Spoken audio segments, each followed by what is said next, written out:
ecomedios.com. Seguinos en Twitter, @ecomedios1220.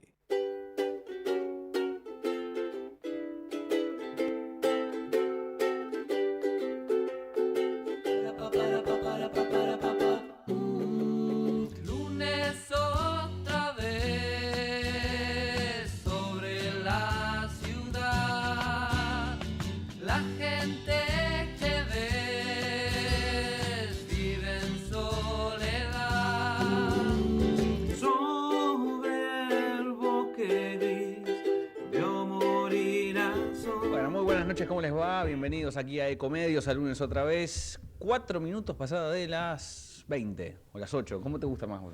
¿20 o 8? ¿Quién Las dice de 20, las, ¿no? ¿quién Las dice 8 de de las la noche. 20? ¿Quién dice de las 20? Alguno hay que dice las 20. Bienvenidos nuevamente a lunes otra vez. Estoy harto del frío, número 1. Sí. Número 2, quiero que empiece el torneo, porque ya el Mundial de Clubes ya Pero básicamente acaba no, de terminar el, no le interesa a nadie. el Mundial de Clubes. No, ni siquiera terminó el Mundial de Clubes. No, No. no terminó todavía. No, hoy hubo un Falta un triunfo montón. de Fluminense, le ganó al Inter. Sí, Al Inter de Milán. se le podía ganar al Inter finalmente. Ahí Exactamente. me va a quedar la espina. Ahí. Sí. ¿Monterrey? Mucho ¿cuándo tiempo. ¿Juega mañana Monterrey? ¿O cuándo juega? El gran equipo, ese gran equipo mexicano. Sí. Sí. Bueno. Mañana. Y tercero, ¿qué te dije antes de arrancar el aire?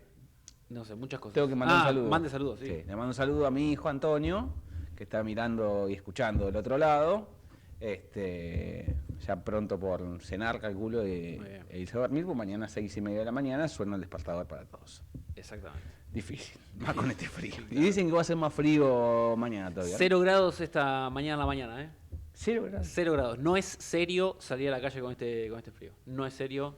Si Yo al creo que menos, es si al menos inviable por eso. lo menos, si al menos uno saliera y hubiese una nevada, sería Claro, por lo menos claro. pintoresco el frío. Sí, Pero sí, no, algo simplemente es atractivo estéticamente. Claro, simplemente Claro. es doloroso y feo. Así que bueno, eso es lo que nos toca. No, mañana va a ser, increíblemente va a ser mucho más frío, así que seguiremos aguantando esto hasta que pase.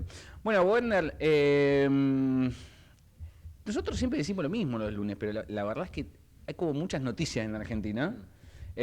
Vamos a repasar a lo largo de estas 2 horas lo que pasó ayer en una jornada electoral en Formosa y en Santa Fe.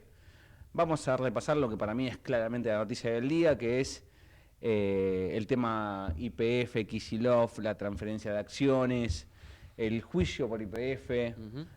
Voy poniendo como hashtag, ¿no? Que es un tema trascendente en el ámbito económico, de alto impacto, que creo que no ha tenido ninguna defensa cerrada del kirchnerismo, ¿no? Por estas horas. ¿Sobre este tema? No hubo postura de la oposición, solamente del gobierno. Milei diciendo que va a apelar el fallo. Después vamos a profundizar sobre qué implica para Argentina y demás, pero es sin dudas el tema del día, el tema de la semana, te diría, económico, vino desde afuera, en este caso el fallo por YPF. Y Milei acusando y destratando a Axel Kicillof, gobernador de la provincia de Buenos Aires, que en ese momento era ministro de Economía, otra vez de mala forma. Digo, me parece que es entendible que el oficialismo, que el gobierno critique a Kicillof, y vos lo vas a poder explicar mejor en un ratito sobre la implicancia que tuvo el ministro de Economía en ese momento. Respetemos las formas, ¿no? No, seguro. Esta cuestión de insultar al otro no hace más que generar más violencia en el discurso, y me parece que el presidente no aprende de eso. No, y además se nota, más allá de los insultos, de las formas, se nota que Milei se montó sobre este tema para seguir haciendo campaña y en apuntar específicamente a Kicillof, algo que ya venía haciendo en los últimos días. Se nota que claramente cambió el perfil de hacia dónde quiere apuntar el gobierno para atacar, ¿no? Bueno, nos ordenamos, nos presentamos. Una mala noticia que estoy leyendo acá, una nota de nuestro compañero en Infobae, Agustín Massa: aumenta la nafta. Aumenta la nafta desde mañana 3,5%. Había así lo dijo bajado, YPF. había bajado Había bajado 4% el mes pasado, o mejor dicho, a principio de este mes. 3,5% aumenta ahora. O sea que YPF. casi que quedamos Casi equiparados con sí. el pasado. 0-0. Bueno, todas muy buenas noticias para terminar el lunes. Arrancamos aquí, lunes otra vez. Auspician lunes otra vez. Ahorra todos los días con la tarjeta Soy Tigre. Más de 500 comercios adheridos que ofrecen descuentos en farmacias, supermercados, restaurantes, útiles escolares, salidas y mucho más. Usala para lo que necesites en todas las localidades del distrito. Descarga la app, tramitala gratis y empezá a disfrutar todos los beneficios que tiene para vos. Tarjeta Soy Tigre. Descubrí cuánto podés ahorrar. Tigre, municipio. Legislatura porteña. Entérate de todo lo que estamos haciendo. Ingresá a legislatura.gov.ar para saber más. Nos une la ciudad.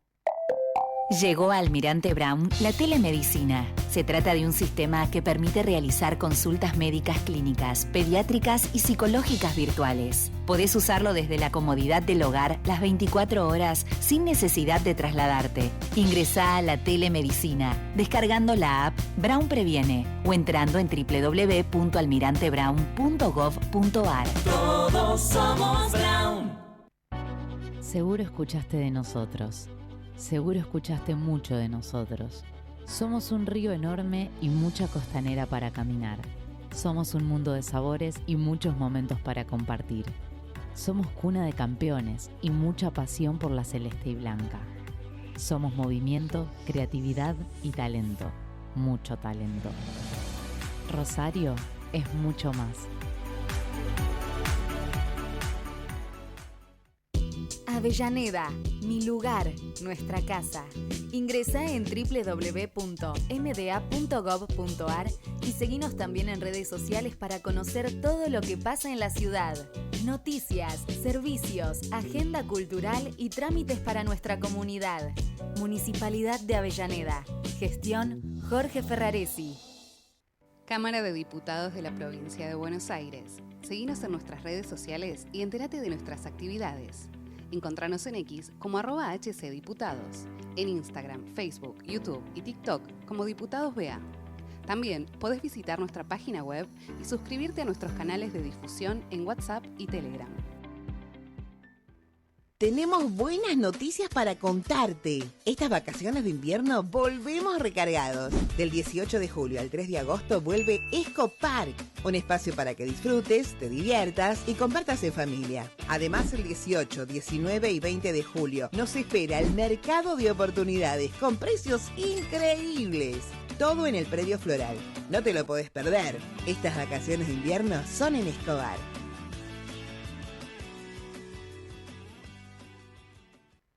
En un mundo donde el cambio climático es un desafío global, la provincia de Córdoba se compromete a liderar el camino hacia un futuro sostenible. El 1, 2 y 3 de julio en el Centro de Convenciones Córdoba te esperamos en la primera Conferencia Climática Internacional. Un espacio para reflexionar sobre los desafíos del desarrollo sustentable y explorar soluciones innovadoras. Inscripciones abiertas en conferenciaclimática.cba.gov.ar. Invita Gobierno de Córdoba. Gestión Martín Yarlora.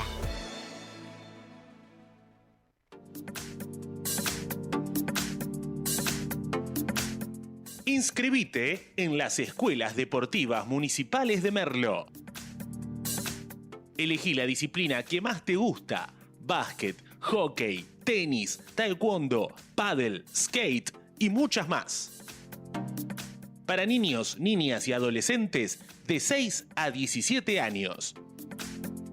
Inscripciones abiertas a escuelas deportivas municipales. Ingresa a www.merlo.gov.ar/escuelas deportivas. Gobierno del Pueblo de Merlo. Gustavo Menéndez, Intendente. Somos los que fabricamos la tele que tenés colgada en tu casa. Somos los que producimos el aire que acondiciona el clima de tu hogar. Somos los que hacemos el celu que te conecta con el mundo. Somos Afarte. Somos industria. Están abiertas las inscripciones para la Policía Bonaerense. Si tenés entre 18 y 29 años y terminaste el secundario, súmate a la fuerza más grande del país. Formación y carrera profesional. Ingresá a gba.gov.ar y súmate a la fuerza. Te estamos esperando. Gobierno de la Provincia de Buenos Aires. Ya construimos el primer complejo socioambiental Ecoparque Quilmes y el vivero municipal Yolanda Ortiz en Don Bosco. Ahora instalaremos contenedores en el 50% del distrito y seguiremos avanzando en el sistema de recolección diferenciada de residuos. En Quilmes, seguimos para adelante.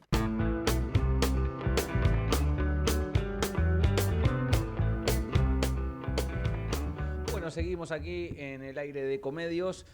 Como te decía Marian, uno de los temas centrales del fin de semana fue la jornada electoral de ayer en Formosa y en Santa Fe, ¿sí? Donde se eligieron cargos municipales, ¿no? De todos, intendentes, concejales. Y ahí lo que ocurrió fue que, bueno, cada sector tiene una explicación sobre la elección, ¿no? Puyaro, el gobernador de la provincia, dice ganamos en la mayoría de los distritos, en los municipios, en algunas comunas, pero si hace la cuenta, digamos, en la gran mayoría ganó el oficialismo. El peronismo logró el triunfo en los grandes centros urbanos, sobre todo en Rosario, pero también ganó en Rafaela, también ganó en Villa Gobernador Galvez, si no recuerdo mal. Y la Libertad Avanza dice: pasamos de no tener ningún concejal a tener 34 por el resultado general de la elección, ¿no? Entonces, bueno, cada uno siente que en algún punto ganó. De eso, y de lo que fue, de lo que marca esta jornada electoral de ayer en Santa Fe, vamos a hablar con la diputada provincial del peronismo ahí en Santa Fe, Lucila de Ponti, que nos escucha. Buenas noches, Lucila. Joaquín Mújica Díaz, Mariano Moderna te saludan aquí en Ecomedios. Buenas noches, ¿cómo están? Bien, gracias por atendernos. No, por favor. Lucila, a ver, recién acá significábamos un poco lo de la elección de ayer, ¿no? Cada sector cree que ganó algo. ¿Cómo es tu mirada respecto a eso? ¿Qué ganó y qué perdió cada uno de esos sectores?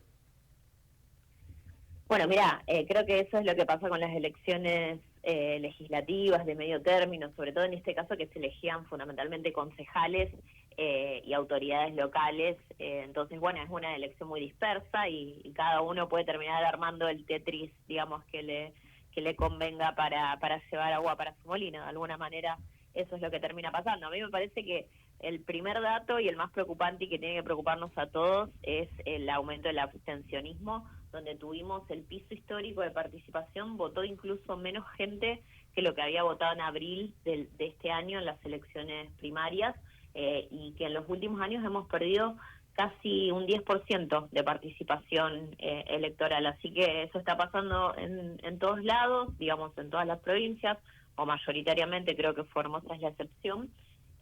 Y probablemente esté pasando también en otros lugares del mundo, pero no tiene por eso que dejar de llamarnos la atención o de ser una alarma para pensar, bueno, qué está pasando. Que en estas elecciones, en todas las elecciones de este año, me parece que es el dato, ¿no? Trascendente. La gente dato, no va a votar. No, claro, y hay una situación ya ni siquiera de bronca hacia la política, sino de indiferencia. Y me parece que esto necesariamente tiene que sacudirnos un poco en términos de ver, bueno, qué pasa con el diálogo entre la política y la sociedad, que evidentemente no está funcionando bien y que obviamente hay un acumulado de frustración social respecto de lo que la política dice o promete, pero no termina haciendo, que al menos para mí explica en parte que no se vaya a votar, porque no se considera que ahí no hay expectativa de que eso vaya a cambiar algo, digamos. Y me parece que ese es el dato principal para todos. Después, bueno, obviamente, como vos decías, sí, cada uno hace la lectura que le conviene. A nosotros, desde el peronismo, terminamos la elección genuinamente con una gran sensación de alegría, porque ganamos la ciudad de Rosario, donde veníamos muy bien posicionados, pero no teníamos certeza de que íbamos a ganar. No solo porque básicamente toda la estructura del gobierno provincial y mucha referencia del gobierno nacional se habían dedicado, digamos, a atacar a nuestro candidato, y además habían desplegado campañas muy, muy grandes en la dimensión de lo que es vía pública, medios y demás, sino porque también, a pesar de que nosotros habíamos logrado una unidad muy grande, había todavía dos candidatos del peronismo, digamos, identificados del peronismo, que compitieron por afuera, ¿no? Y que se llevaron una porción de votos. Así que finalmente para nosotros terminar ganando porque por ahí quisieron decir que era un escenario de triple empate y demás. Esto no es así, digamos, hay obviamente un escenario de tercios en términos de los porcentajes que las tres primeras fuerzas sacan, pero hay un claro ganador que es Juan Monteverde, y que si nosotros hubiésemos podido también sumar a los compañeros que participaron por afuera, el triunfo hubiera sido todavía más holgado. Claro, se hablaba como de un triple empate virtual, pero hay una diferencia sustancial, que es que el tercero sacó 25 puntos y Juan Monteverde sacó 30, digamos, ¿no? O sea, no... Claro, o sea, ustedes saben que cuando las encuestadoras miden y ponen el margen de errores, es más o menos 1,5, 2 el margen de error. Acá ya estamos hablando de 5 puntos de diferencia. No es un empate, digamos. Hay un escenario de tercios, pero donde hay claramente una persona que ganó, que es Juan Monteverde, otro que salió segundo, que es el de La Libertad Avanza, y la candidata del gobernador y el intendente salió tercera. Entonces eso para nosotros es muy claro, y además es el primer triunfo de un frente, digamos, que tiene como principal integrador al peronismo desde hace muchísimos años en la ciudad de Rosario, y además para nosotros también en un momento muy especial de la Argentina, donde pareciera que se viene imponiendo con mucha fuerza y que es casi indiscutible, digamos, la relevancia que tiene todo lo que viene del gobierno nacional, y esta narrativa que un poco se impone desde ahí, de que funciona el modelo económico, de que estamos mejor y demás, que para nosotros no es lo que vive una gran parte de la sociedad, podríamos decir incluso en este caso una mayoría de la sociedad, que terminó eligiendo otras opciones, y la que más eligió fue la nuestra. Entonces, para nosotros es importante mostrarle a la Argentina que también por la vía, digamos, de seguir proponiendo un modelo de sociedad distinto, más basado en el respeto, en el encuentro, en el trabajo, en la solidaridad, en la escucha y no en la violencia y el odio, también se puede construir una alternativa política exitosa. Y sumado a esto, lo que usted decía al principio, el peronismo ganó, de las 20 ciudades más pobladas, el peronismo ganó en 15. Entonces, para nosotros es un dato alentador. Sí, es cierto que el Frente Unidos, el del gobernador, ganó en 200 y pico de comunas, digamos, de localidades pequeñas. Entonces, bueno, ahí uno pone sobre la mesa qué pesa más en términos de la densidad poblacional y demás. Lo que nosotros aseguramos es que ganamos en la gran mayoría de las ciudades más importantes en términos de población de la provincia, con lo cual es un piso muy, muy alentador para seguir pensando lo que viene. Lucila, ¿le encontrás alguna vinculación a que el peronismo haya ganado en los grandes centros urbanos con quizás el impacto de la política económica?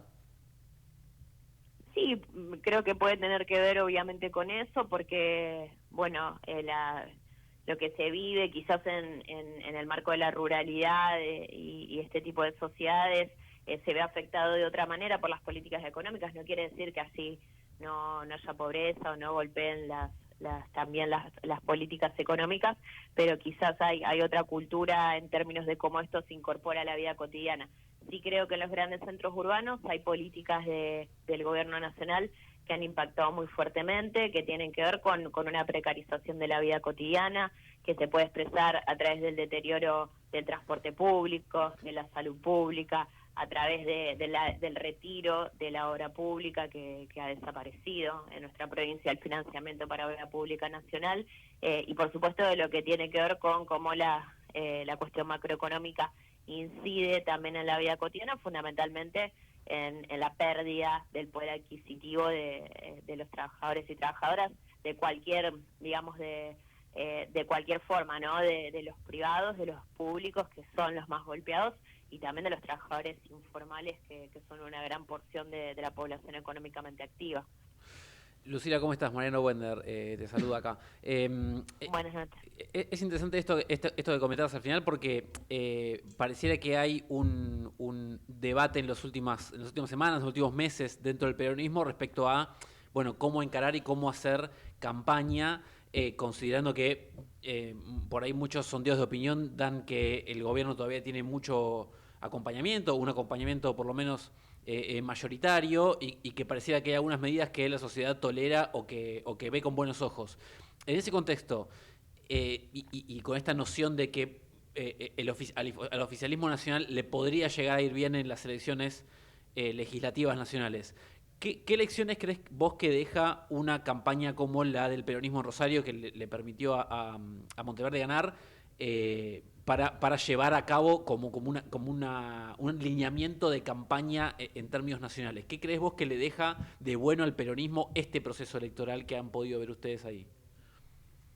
Mira, yo creo obviamente que hay una parte importante de la sociedad que respalda al gobierno nacional y que todavía lo acompaña, y que eso incluso también se expresó ayer aquí en las elecciones con un buen resultado del candidato en Rosario, específicamente el candidato de Milei, que bueno, quedó un poquito más abajo que nuestra lista, y eso es innegable, digamos. Me parece que lo vemos en todos lados, que a pesar, digamos, de las medidas que se han tomado y de que, bueno, hay datos macroeconómicos, ¿no?, que son un poco ambiguos en términos de que algunos hablan de una recuperación, pero en realidad lo que uno ve en la vida cotidiana es una precarización muy grande de grandes sectores de la población, pero aún así hay sectores que siguen apoyando al gobierno nacional.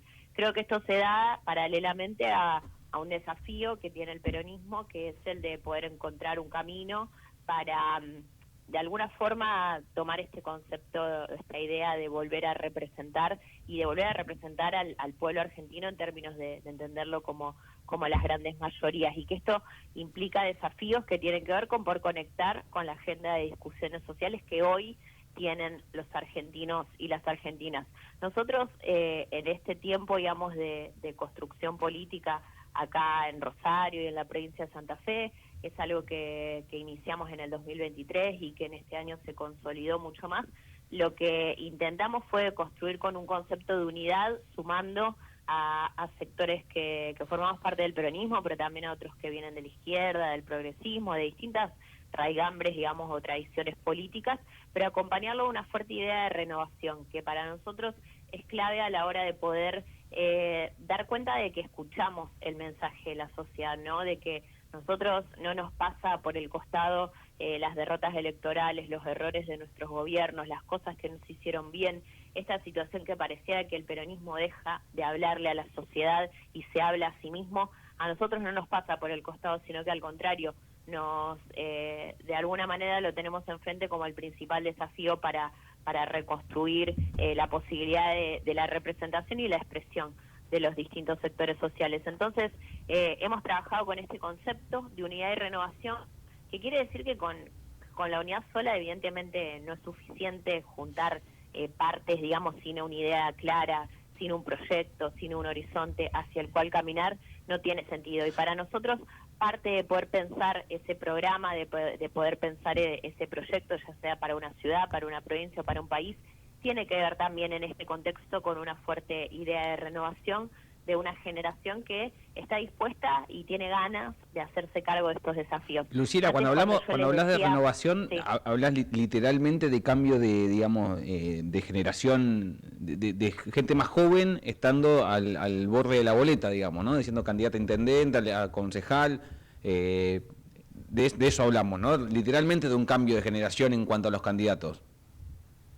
Sí, pero no solamente de la cuestión etaria, digamos, no de pasar a guillotina, digamos, a quienes tengan más de determinada edad. Nosotros lo que intentamos sí es dar lugar a una nueva generación de jóvenes, y esto también es algo que se va dando con mucha fuerza. Cuando antes nosotros hablábamos de estas grandes ciudades en las cuales ganó el peronismo en la provincia de Santa Fe, en la gran mayoría los candidatos son todos mujeres y hombres jóvenes de la política, muy jóvenes, que están haciendo sus experiencias en cada una de sus ciudades.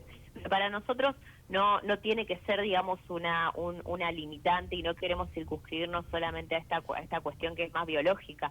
Nos parece que tiene que ver con una cuestión de renovación también de las ideas y de las prácticas desde las cuales hacemos política y también construimos una propuesta electoral, y pensamos que el camino es poder combinar lo mejor de la experiencia con lo mejor de la innovación, no quedarnos en el espejo retrovisor y en la repetición de recetas que no funcionaron, pero sí poder tomar de nuestras tradiciones, de nuestra historia, los mejores elementos que nos sirvan para poder pensar este presente y para en base a eso poder construir un diálogo que a la sociedad le resuene, que me parece que eso es lo fundamental, que la política tiene que dejar de hablarse a sí misma y volver a hablar con la gente de lo que pasa en su vida cotidiana, de cómo resolver esos problemas, de cómo construimos un modelo de sociedad distinto, ¿no? Si perdemos eso, me parece que es ahí donde se explica por qué se da este alejamiento tan fuerte y que el peronismo lo vive muy en términos también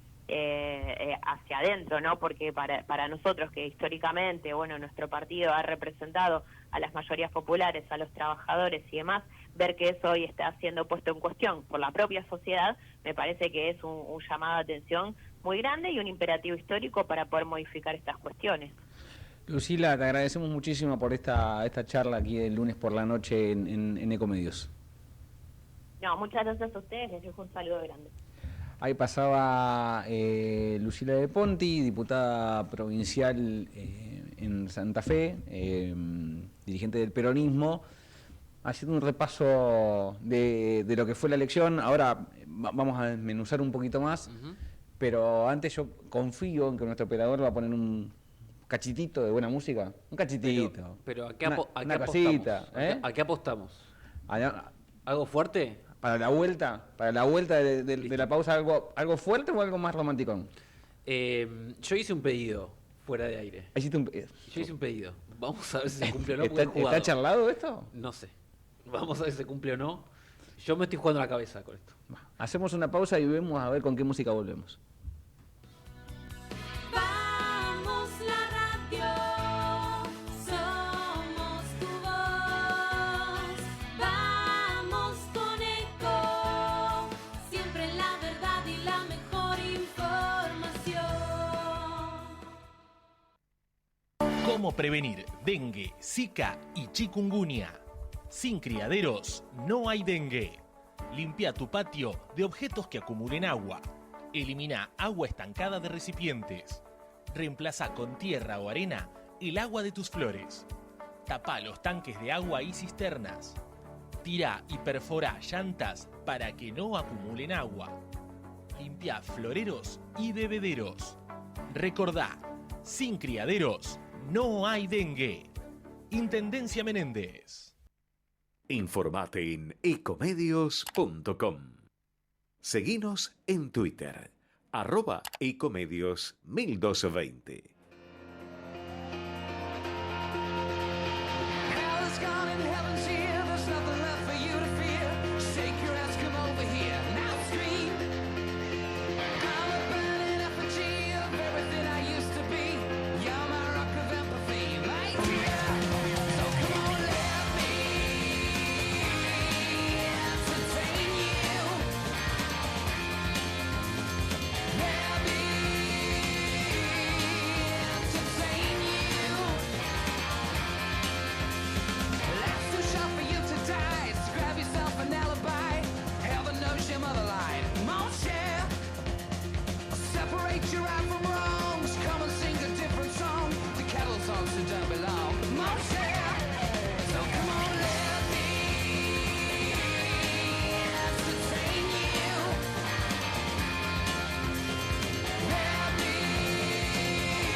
Seguimos aquí el lunes otra vez.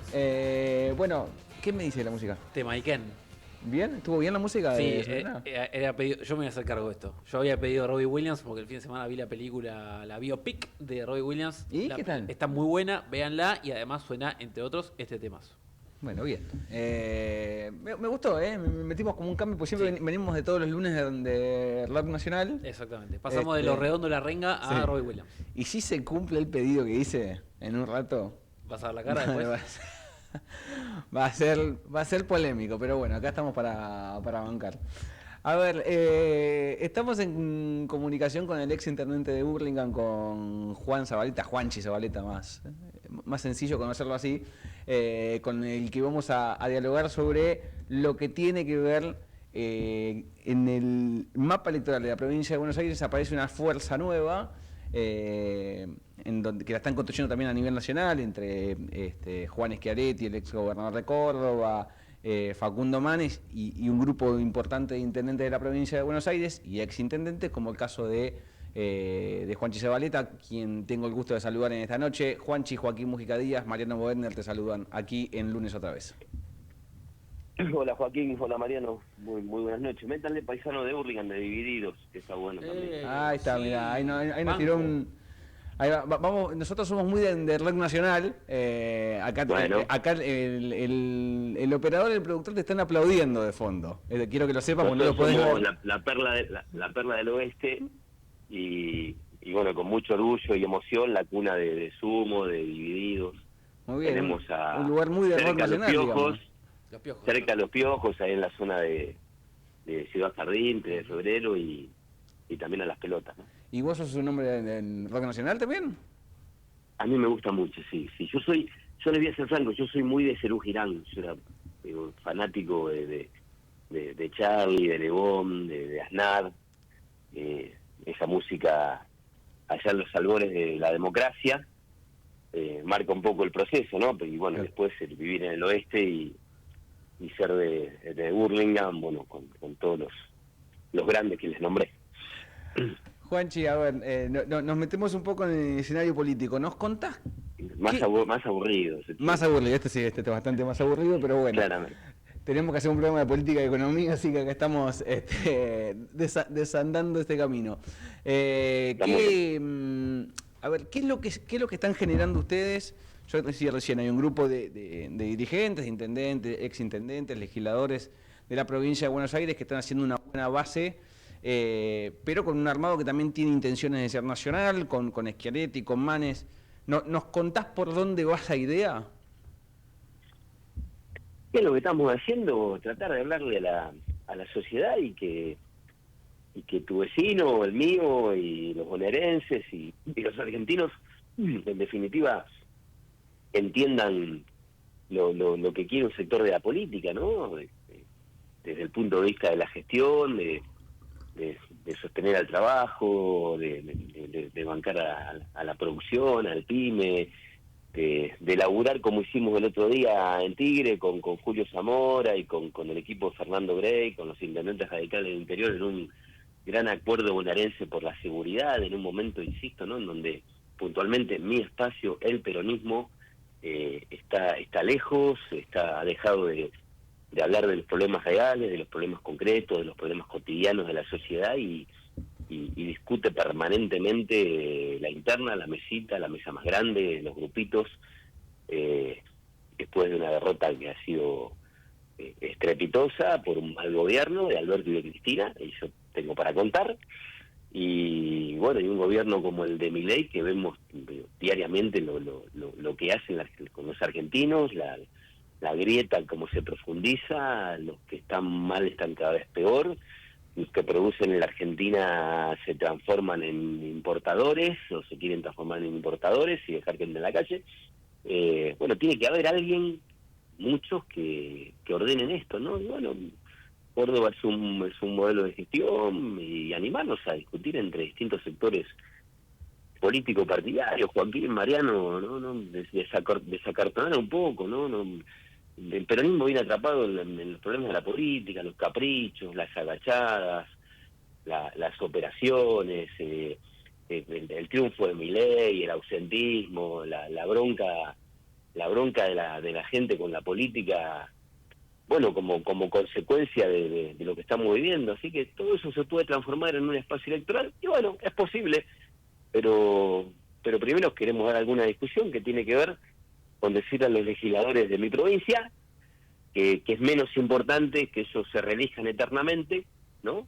Que se queden toda la vida sentados apolitonados en una banca y que puedan discutir un acuerdo por la inseguridad, endeudamiento de la provincia para comprar fierros, cuando digo fierros, patrulleros, fierros de inteligencia artificial, equipamiento para la policía, que las ordenanzas municipales que se voten del presupuesto de cada municipio tenga el 10% de inversión en seguridad. Siempre digo esto, yo tengo un payaso en Hurlingham que inventó Máximo Kirchner, que es de la Cámpora, que destina 20.000 pesos por año habitante en seguridad. El 20.000 payasito pesos gasta por año. 20.000 pesos por año, 20.000 pesos por año para casi 200.000 habitantes en políticas contra la inseguridad, ¿no? Y lo que ahora se acerca tiene que ver con un fondo de seguridad provincial que lo esconden. Así va a ser muy difícil también poner en valor gestiones como la de la provincia de Buenos Aires, Joaquín, Mariano, que transfieren recursos, ¿no? Esconden los recursos que vienen de la provincia y la verdad no hay modelo local, sino al menos no hay una provincia que aporte recursos, ¿no? Al menos en Hurlingham, que es un municipio que desde el punto de vista de la recaudación todavía no está lo demasiado fuerte para sostenerse solo. Así que necesitas indefectiblemente del gobierno provincial, pero bueno, ¿sabes qué haces? Le tirás piedras al gobernador, lo pones cara de culo cuando viene al municipio, lo mirás de costado. Todas esas pavadas que terminan pagando como plato roto cada vecino, ¿no? Juanchi, ¿qué tan disociado ves al peronismo de lo que le está pasando a la gente? Y te acoplo a algunos ejemplos para mí bastante claros de eso y quiero saber tu opinión. Porque vos decías recién, bueno, están en su interna, ¿no? Esta cuestión del internismo permanente, vos lo viviste siendo parte del gobierno de Alberto y de Cristina, que fue un internismo casi interminable, casi un gobierno de internas, digamos. Y esto siguió en la provincia de Buenos Aires cuando comienza la etapa de Milei, entre Kicillof y la Cámpora. Y después son casi 5 o 6 meses discutiendo para ver cómo organizan un proceso electoral en la provincia de Buenos Aires, que desdoblo, que no desdoblo, que cuando la elección, que como las listas y qué sé yo. Y ahora me parece que se suma un dato más que es, parece haber un acuerdo para que el eje de la campaña sea pedir la libertad de Cristina, ¿no? Y es un hecho político trascendente, yo no tengo ninguna duda, pero que quizás, no sé si es el eje de la campaña eso, ¿no? Digo, si realmente la gente está esperando que vos le cuentes cómo hacer para liberar a Cristina, pero me interesa saber tu mirada. Miren, en primer lugar, la condena y la detención de Cristina Fernández de Kirchner es una pésima noticia, y es dolorosa, ¿no? Y en definitiva yo lo clavé en un tuit cuando la Corte decidió la detención de Cristina, que las disputas políticas se resuelven votando, no con persecuciones y con proscripciones.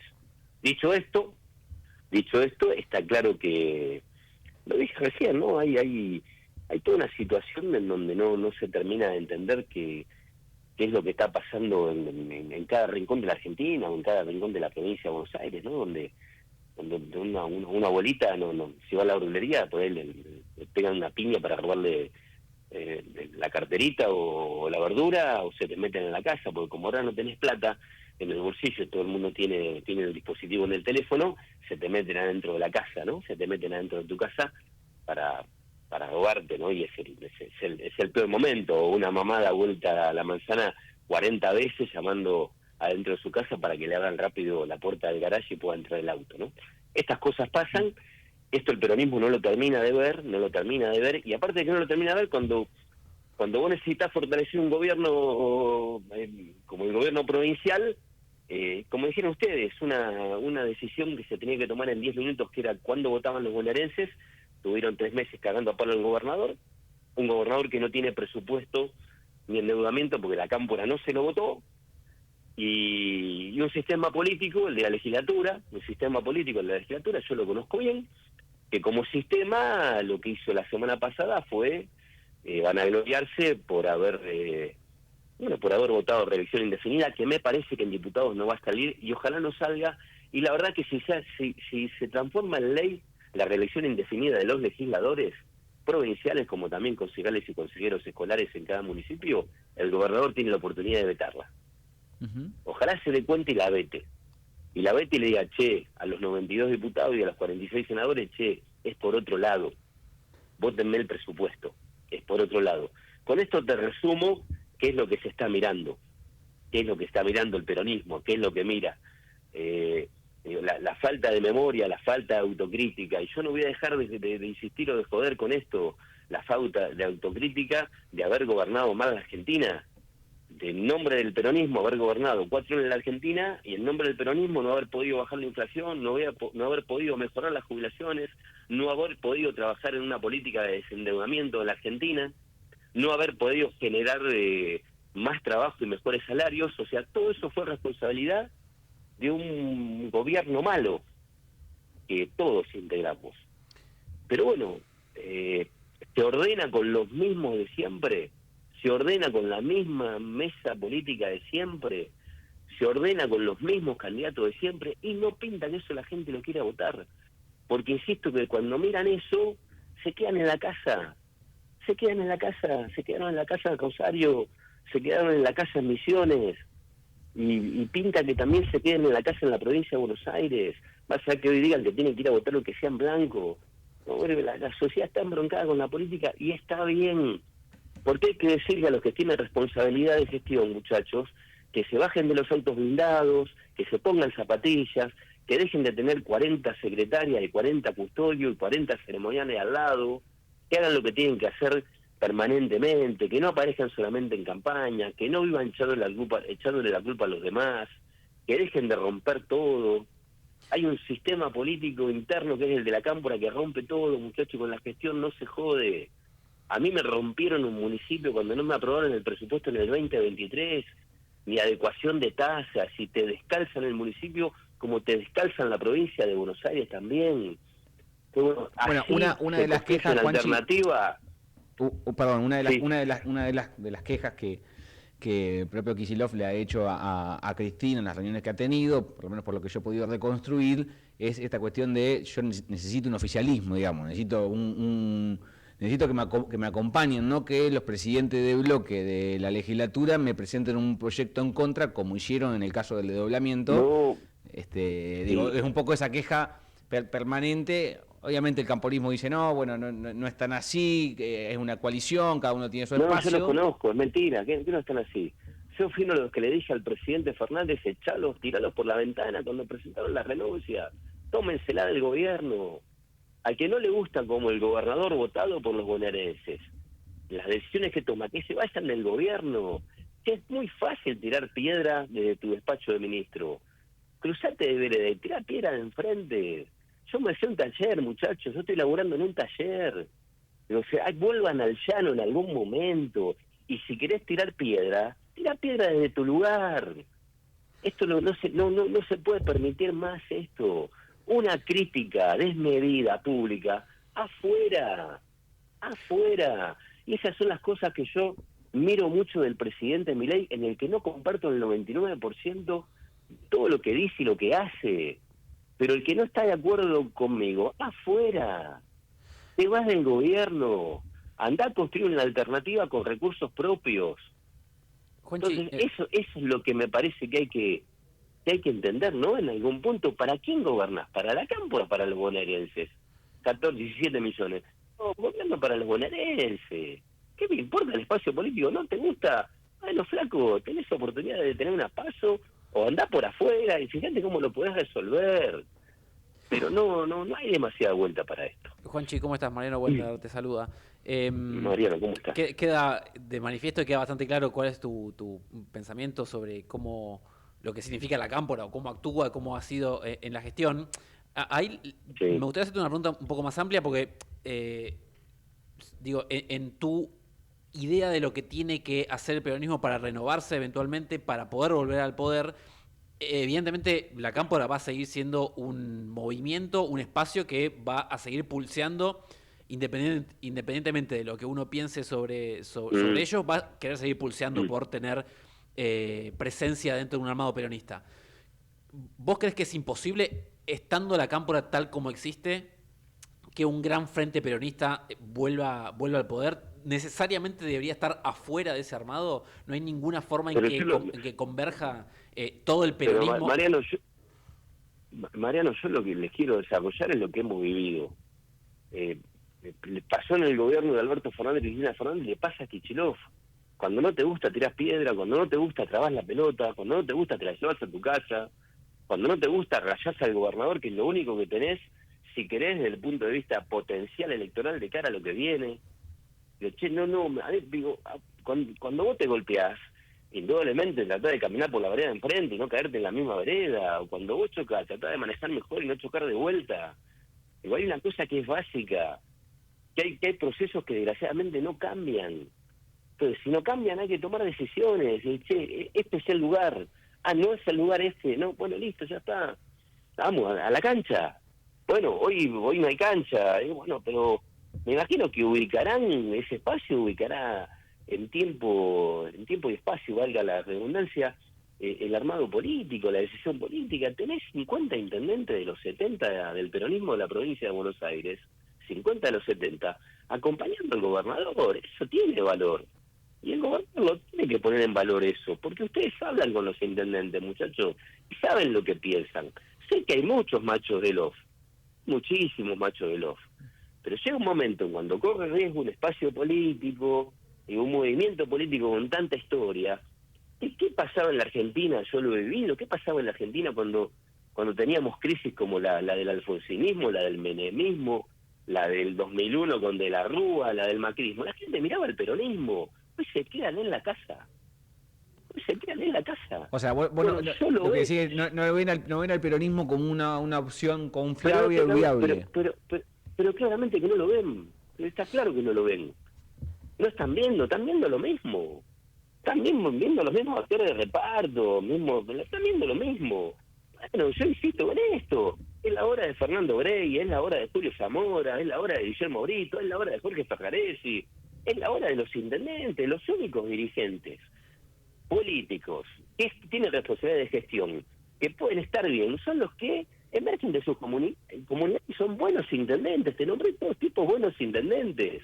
Bueno, yo lo que les digo, compartiendo con ellos muchas charlas y se quiere el presente y el futuro del peronismo para ampliarlo de verdad, es esto: peguen un saltito hacia arriba en la rayuela, peguen un saltito al cielo, anímense a discutir la provincia que viene, anímense. Yo creo que hay que hacer un esfuerzo de que los intendentes y todos los que tengan la decisión de compartir los 5 puntos que necesita la provincia de Buenos Aires: inseguridad, políticas sociales, todo lo que tiene que ver con la obra pública de infraestructura en el interior de la provincia, los caminos rurales. Bueno, hay que discutir para adelante, desenmarcarse de la historia ideológica rancia. Hay algunos que se sienten más cómodos con Miriam Bregman y Nicolás del Caño que con dirigente del peronismo del interior. Che, yo no tengo nada que ver, el peronismo no es un partido trotskista. Y bueno, se está convirtiendo en un partido trotskista que mira para adentro, que es cada vez más chiquito. ¿Ustedes sabían que el peronismo bonaerense, que un día se lo arrebatan a Fernando Grey de Prepo, representa algo? No lo pueden juntar, muchachos, no juntan a los consejeros.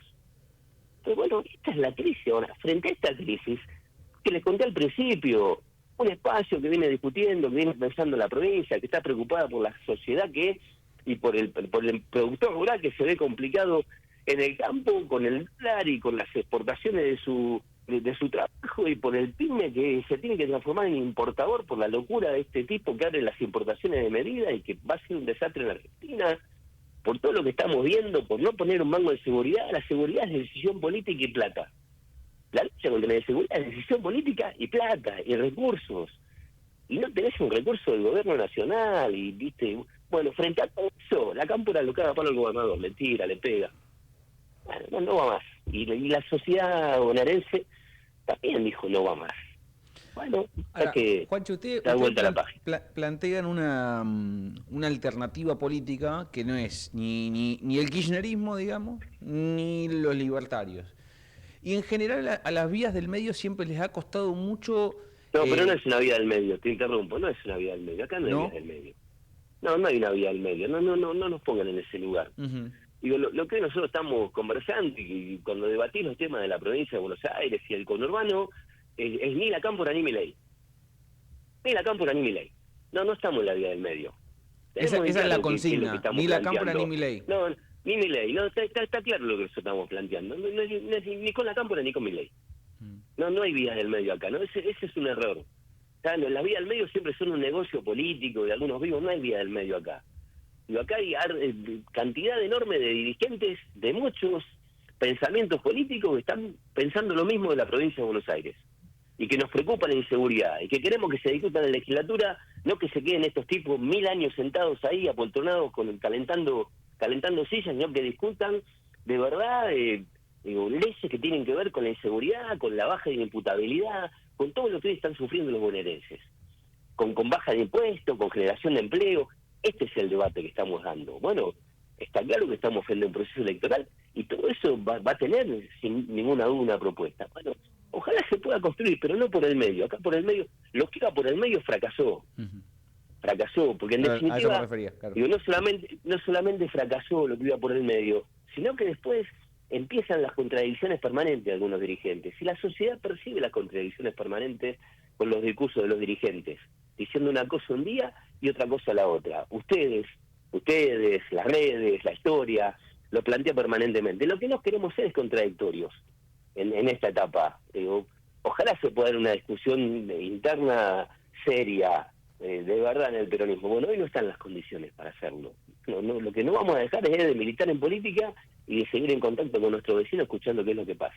Juanchi, la mayoría de los peronistas oficialistas lo ha dejado de hacer.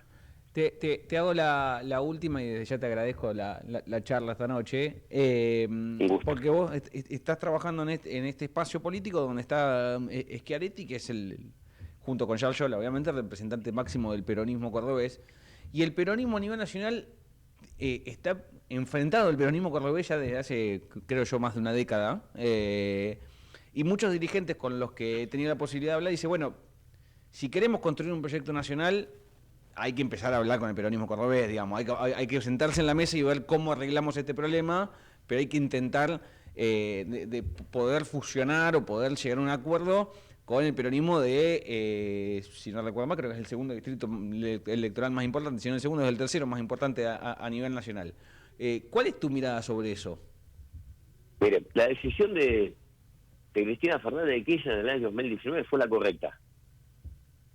Frente a la Argentina que se derrumbó a partir del plan económico de Mauricio Macri y el gobierno de Mauricio Macri, el tratar de integrar a todos los sectores, y así fue, porque hasta en una misa en Córdoba se reencuentran Schiaretti y Alberto Fernández. El problema fue cuando se juntaron para después compartimentar como una torta un gobierno en donde cada ministerio era insoportable de llevarlo adelante y cada política de gestión tenía que perder 40 horas para consultar a 2 o 3 referentes del espacio. Entonces, el camino fue el correcto. El problema es cuando vos te juntás para ganar una elección. Entonces acá lo que hay que hacer es tener claro el proceso, decir, bueno, ¿cuál es la Argentina que queremos? ¿Cuál es la provincia de Buenos Aires que queremos? ¿Y con quién la vamos a llevar adelante? ¿Y cómo vamos a gobernar el lugar que nos toque gobernar? Ya se hizo en el 19 y fracasó, ¿saben por qué? Porque después se repartió un gobierno como si fuera una torta y todo funcionó mal.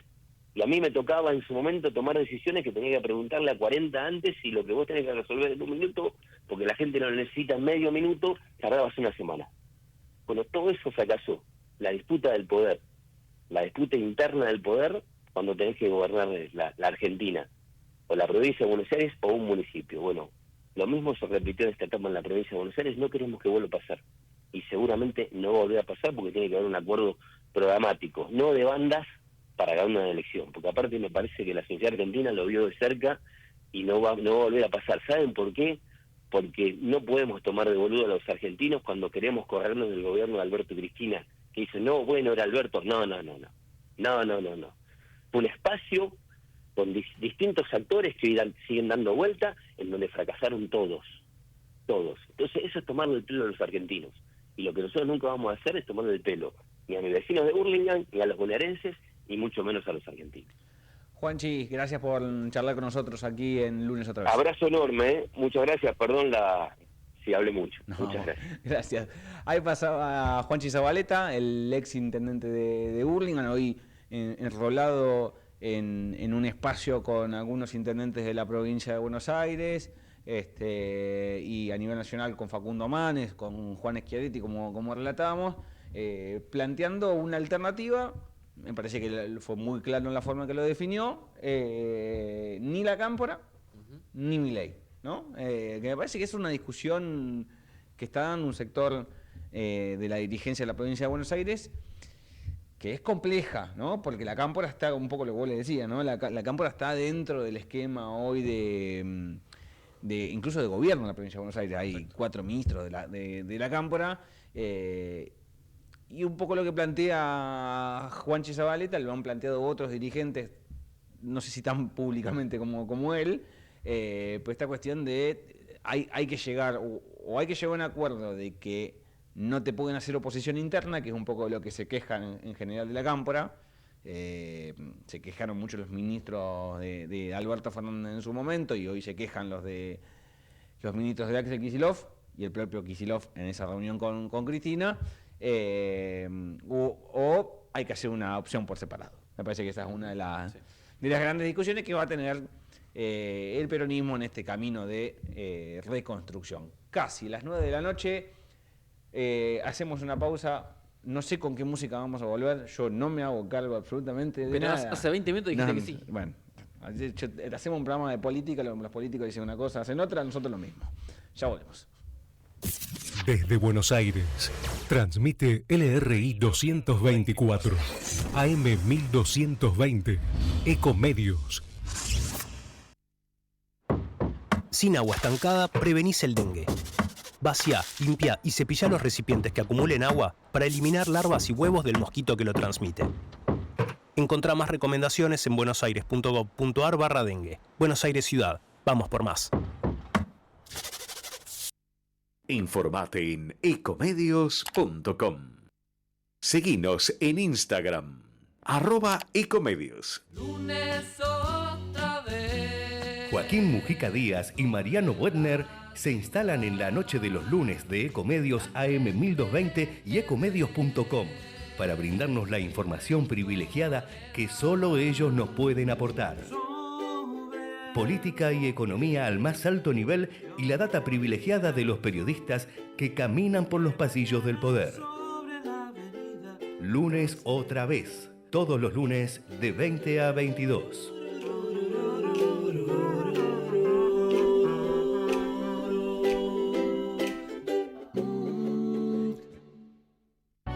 Seguro escuchaste de nosotros. Seguro escuchaste mucho de nosotros. Somos un río enorme y mucha costanera para caminar. Somos un mundo de sabores y muchos momentos para compartir. Somos cuna de campeones y mucha pasión por la celeste y blanca. Somos movimiento, creatividad y talento. Mucho talento. Rosario es mucho más. Agua Sparkling presenta su nueva línea de agua premium menos sodio en botellones de 12 y 20 litros. Un balance perfecto de minerales para una hidratación pura y equilibrada. Elegí en www.sparkling.com.ar y recibilo en tu casa. Calidad y bienestar en cada gota. Seguro escuchaste de nosotros. Seguro escuchaste mucho de nosotros. Somos un río enorme y mucha costanera para caminar. Somos un mundo de sabores y muchos momentos para compartir. Somos cuna de campeones y mucha pasión por la celeste y blanca. Somos movimiento, creatividad y talento. Mucho talento. Rosario es mucho más.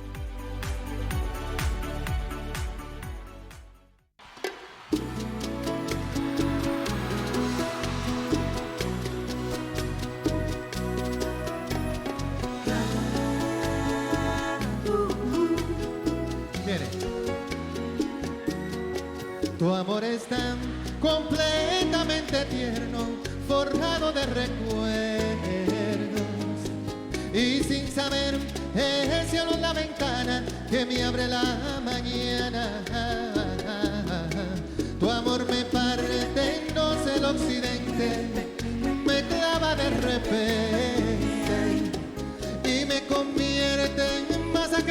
amolda a una ilusión ardiente.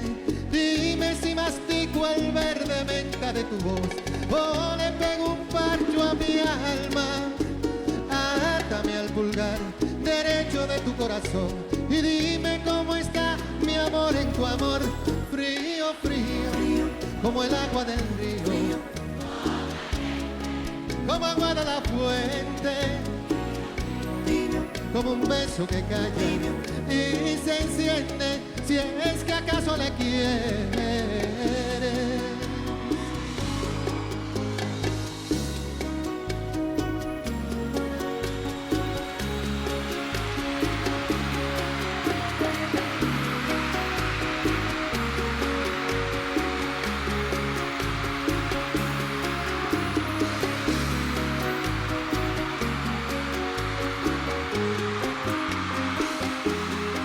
Tu amor despierta la basura de rosas desservidas y sin saber es una vía láctea que gira y me da vida.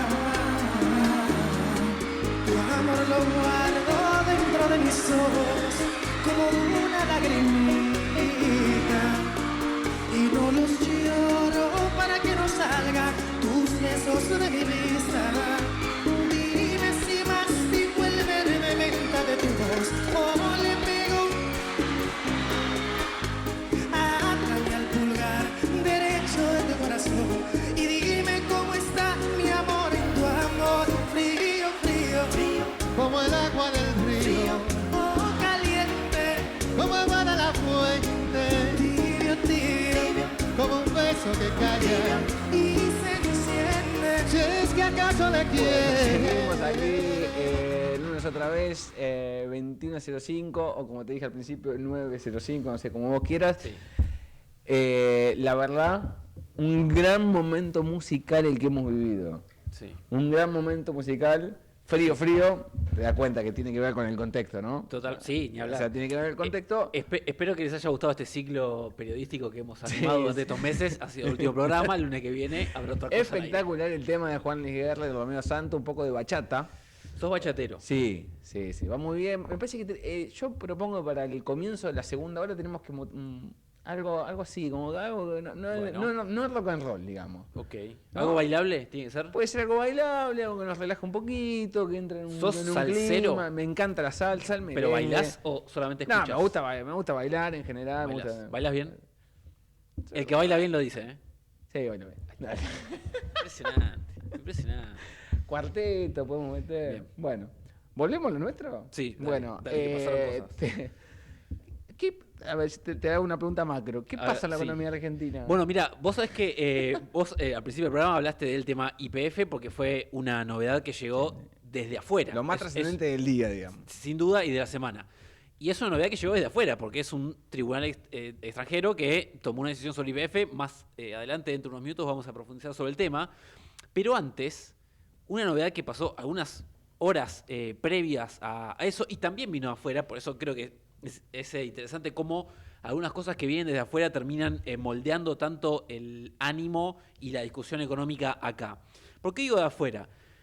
Se conoció el domingo por la mañana una nota en Página 12 que lo anticipó y después lo pudimos ver en el resto de los diarios.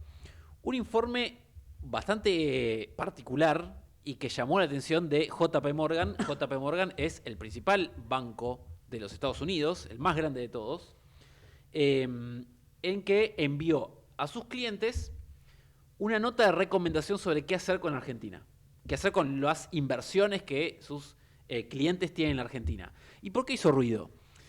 Porque no es tan habitual ver de manera tan directa las recomendaciones que hizo este informe. ¿Qué es lo que dijo JP Morgan? Insistimos, uno de los bancos, el banco más grande de Estados Unidos, uno de los más grandes del mundo. Esto pasó hoy. Esto se conoció en las primeras horas del domingo y fue un informe un reporte que envió el banco a sus clientes el viernes. Trascendió el domingo. Además de haber sido JP Morgan el lugar donde, comenzaron sus carreras profesionales muchos de los funcionarios de hoy. Muchos ¿no? de los actuales funcionarios. Luis claro. Caputo, Pablo Quirno, secretario de Finanzas, José Luis Daza, viceministro de Economía y otros. Bueno, ¿qué es lo que dice JP Morgan? Dice, el título del informe o del reporte a sus clientes es tomarse un respiro con la Argentina. ¿Qué significa tomarse un respiro? Tomarse un tiempo, tomar un poco de distancia, mirar un poco desde afuera. ¿Qué es lo que dijo JP Morgan y por qué hizo tanto ruido? Lo que dice es que los economistas del banco tienen todavía perspectivas, digamos, favorables o positivas hacia el mediano plazo en la Argentina, pero está haciendo un llamado a la cautela a quienes tienen bonos argentinos en pesos, especialmente los que son más de corto plazo, los que vencen antes de las elecciones. Entonces ahí lo que dice el banco es que como ya sucedió la parte más alta de la cosecha gruesa, que es la que termina generalmente en junio, ya a partir de julio empiezan a entrar mucho menos dólares, habla de una salida de dólares por el turismo hacia el exterior muy fuerte. Es un señalamiento que vienen haciendo economistas y consultores desde hace tiempo. Acá el JP Morgan se sube también ese argumento. También habla de que el gobierno está interviniendo a través del mercado de futuros para mantener el dólar bajo control. Dice, nosotros preferimos dar un paso atrás, dar un paso al costado en este caso sería, y esperar hacia un mejor momento para volver a invertir en la Argentina. Entonces, bueno, más adelante desarrolla cuál es esa visión que tienen, cuáles son las señales de alarma que tienen. Dicen que hay un tipo de cambio apreciado, otro tema del que acá venimos hablando permanentemente. También habla de un dato interesante que se conoció la semana pasada, que es lo que en economía se suele conocer como el déficit de cuenta corriente, que para explicarlo en términos llanos es es un asiento contable que te dice si la Argentina como economía gasta más dólares de lo que genera o no. En este caso dio un resultado en el cual a la Argentina se le están yendo mucho más dólares de lo que ingresa, de los que genera, y eso hizo claramente encender alguna luz de alarma entre los economistas locales, y ahora nos enteramos también que ese dato del INDEC, que se conoció el miércoles, si no recuerdo mal, fue lo que terminó por hacer decidir al JP Morgan, insistimos, al banco más importante de Estados Unidos, a decir, ok, nos alejamos un poco de la Argentina, vamos a esperar, ellos hablan incluso de ruido electoral, digo, es raro que lo pongan en esos términos, y ellos dicen electoral noise, es decir, hay una distorsión que a los inversores de afuera le provoca todo el proceso electoral que se viene. O sea, básicamente tienen en cuenta el contexto en el que se está dando la situación, que es un contexto plenamente electoral, porque estamos con elecciones, no digo todos los fines de semana, pero con mucha frecuencia, más toda la discusión de los armados electorales que tienen tanto el gobierno como la oposición, ¿no? Ellos hacen especial hincapié en, razonablemente en las elecciones nacionales de octubre, pero sabemos que hay varios pasos en el medio en el cual, bueno, probablemente hay muchos inversores que prefieran por lo menos verla afuera, y una vez que se aclare el panorama, si el gobierno va a conseguir más diputados, si va a tener un Congreso más favorable, si eventualmente va a poder pasar alguna reforma más, bueno, ahí volverán a invertir. Y decíamos que es relevante, bueno, hasta aquí más o menos un poco lo que la visión general que tiene el banco es, digamos, para resumirlo, en el mediano plazo bien, pero en el corto plazo prefiero dar un paso al costado y mirarla de afuera hasta que se aclare un poco el panorama. Es importante porque, bueno, obviamente semejante informe con una perspectiva de este tipo y de un renombre como tiene este banco hizo un poco de ruido, fue un tema de conversación todo el día en el mercado, todo el día en el gobierno. Esta mañana uno de los asesores principales de Caputo y que es director del Banco Central, Federico Furiase, bueno, le preguntaron un poco cuál es la visión del gobierno, porque evidentemente no podía ser inocuo semejante pronóstico de un banco como este. Lo que dijo es que, bueno, obviamente el gobierno trató de bajarle el tono, de poner paños fríos sobre la cuestión. Lo que dijo es que el gobierno la única forma que tiene de protegerse de eventuales vientos de frente respecto a las finanzas internacionales es, ¿a qué me refiero con esto? A que de repente los capitales que entraron a Argentina decían salir por la razón que fuese. Bueno, ¿de qué manera puede protegerse de eso el gobierno? Ya sin tener un cepo tan grande, habiendo liberado todas las restricciones para que los capitales entren y salgan. Bueno, la única forma que tiene es mantener una política, especialmente en lo fiscal, muy dura. Profundizar el ajuste, tener un superávit muy alto, que eso haga que el gobierno no necesite de manera tan urgente ese ingreso de divisas y evitar una situación de volatilidad fuerte. ¿Es esto suficiente? Bueno, ahí ¿Es esto posible en este contexto? Bueno, ¿es esto posible o es suficiente? Posible, si uno se ciñera especialmente a los datos de ajuste fiscal, pareciera que la voluntad política y la praxis de este año y medio de gobierno hasta ahora ininterrumpidamente tuvo superávit todos los meses. Con lo cual, bueno, hay argumentos ahí para pensar que no se va a desviar de eso. Después, la otra pregunta que también es relevante es si es suficiente. Esa señal hacia el mercado para decir, che, no se vayan, no hace falta, quédense, total, está asegurado que van a cobrar a tiempo, que no va a haber alguna situación de volatilidad fuerte o de incertidumbre con el tipo de cambio, se va a mantener estable. Bueno, insistimos, ahí parece que la gran pregunta es si es posible y si es sostenible el modelo tal como está. Hay algunos datos para tener en consideración antes de meternos con el tema de YPF. Y diríamos que ya queda bastante de manifiesto que hay una luz amarilla en el semáforo importante para el gobierno que no tiene que ver con la inflación, que no tiene que ver ya con la actividad económica y que no tiene que ver con algunos indicadores sociales como el empleo o la pobreza, que incluso algunos de ellos pueden estar siendo no demasiado desfavorables. ¿Cuál es la luz amarilla? Bueno, la luz amarilla tiene que ver con... prestar atención, amarillo es atención. El amarillo es atención. Lo menciona JP Morgan, lo mencionan otros informes, lo mencionan los economistas locales también, y es esta cuestión de si no es demasiado grande el déficit de dólares que tiene la economía por algunos factores como la salida de dólares por turismo, el uso de tarjeta y demás. Si uno mira los números fríos, te dice que ese déficit, se llama, insistimos, déficit de cuenta corriente, no es tan grave, no es tan fuerte como el que había durante el gobierno de Macri, antes de que se desataran las crisis cambiarias sucesivas en 2018, pero el déficit de cuenta corriente es mucho más grande del que se esperaba a esta altura del año, por ejemplo, por el Fondo Monetario. Es 5 veces más grande eso. ¿Se entiende, no? 5 veces más grande de lo que se esperaba a esta altura del año. Con lo cual, cuidado, no es un dato menor. Entonces, no es un dato menor para cualquier economía como la Argentina tener un déficit de divisas tan grande. Porque una cosa es tener superávit fiscal, que puede ser algo que sea valorado en el mercado, pero si vos tenés un déficit externo más allá de las cuentas nacionales, bueno, ahí hay un problema. Perdón, Marian, ¿cuál es la explicación del Ministerio de Economía ante esto? Ante Bueno, este cuadro de situación. No me parece casualidad que poquitas horas después de que haya salido ese dato, que decimos es una luz amarilla en el semáforo respecto a la sostenibilidad de este programa, hayan salido en tándem, insistentemente en reuniones con empresarios y con inversores, los dos vices que tiene el equipo económico. El viceministro de Economía, José Luis Daza, y el vicepresidente del Banco Central, Vladimir Werning, que salieron, decimos, en distintas reuniones, exposiciones públicas y privadas, a justificar por qué este número no debería ser alarmante para los inversores. ¿Por qué? El punto de vista ahí, que puede llegar a tener cierta razón, pero siempre hay que contrastar y matizar las distintas posturas, tiene que ver con que cuando una economía arranca una situación o un proceso de crecimiento, naturalmente va a tener un crecimiento en las importaciones. ¿Por qué? Porque la industria te requiere más insumos, entonces eso requiere dólares,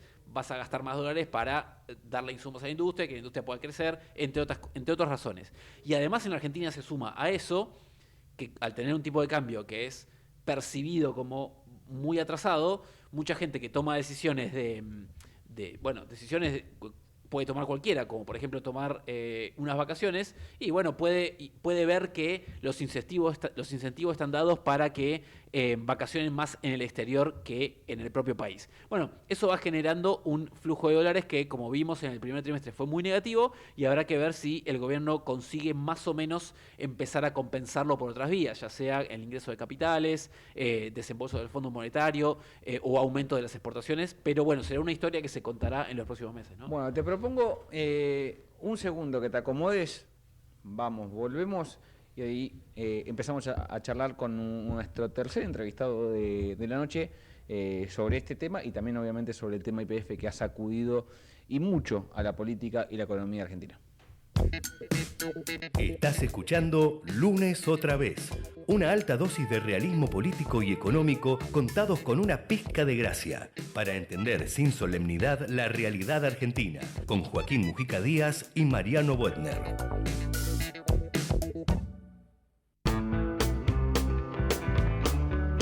Bueno, seguimos aquí en el aire de Ecomedios de Lunes otra vez. Sí. Marian, te paso la pelota. Habíamos hablado de que la noticia del día, probablemente de la semana en términos económicos, llegó desde afuera, desde los tribunales de los Estados Unidos, de Nueva York específicamente, una jueza que es la que está encargada del juicio por la expropiación de YPF desde hace varios años, Loretta Preska, está en una etapa del juicio en la cual el gobierno ya sabe que tuvo una sentencia en contra. El monto de esa sentencia ronda los $16.000 millones, puede ser un poco más incluso, pero ya está en la etapa de tratar de ver de qué manera ejecutar esa sentencia y forzar un pago y una indemnización a quienes hacen el juicio, que en este caso se trata del fondo Burford. Esta decisión que tomó la jueza este lunes tiene que ver con una forma de hacer cumplir ese fallo.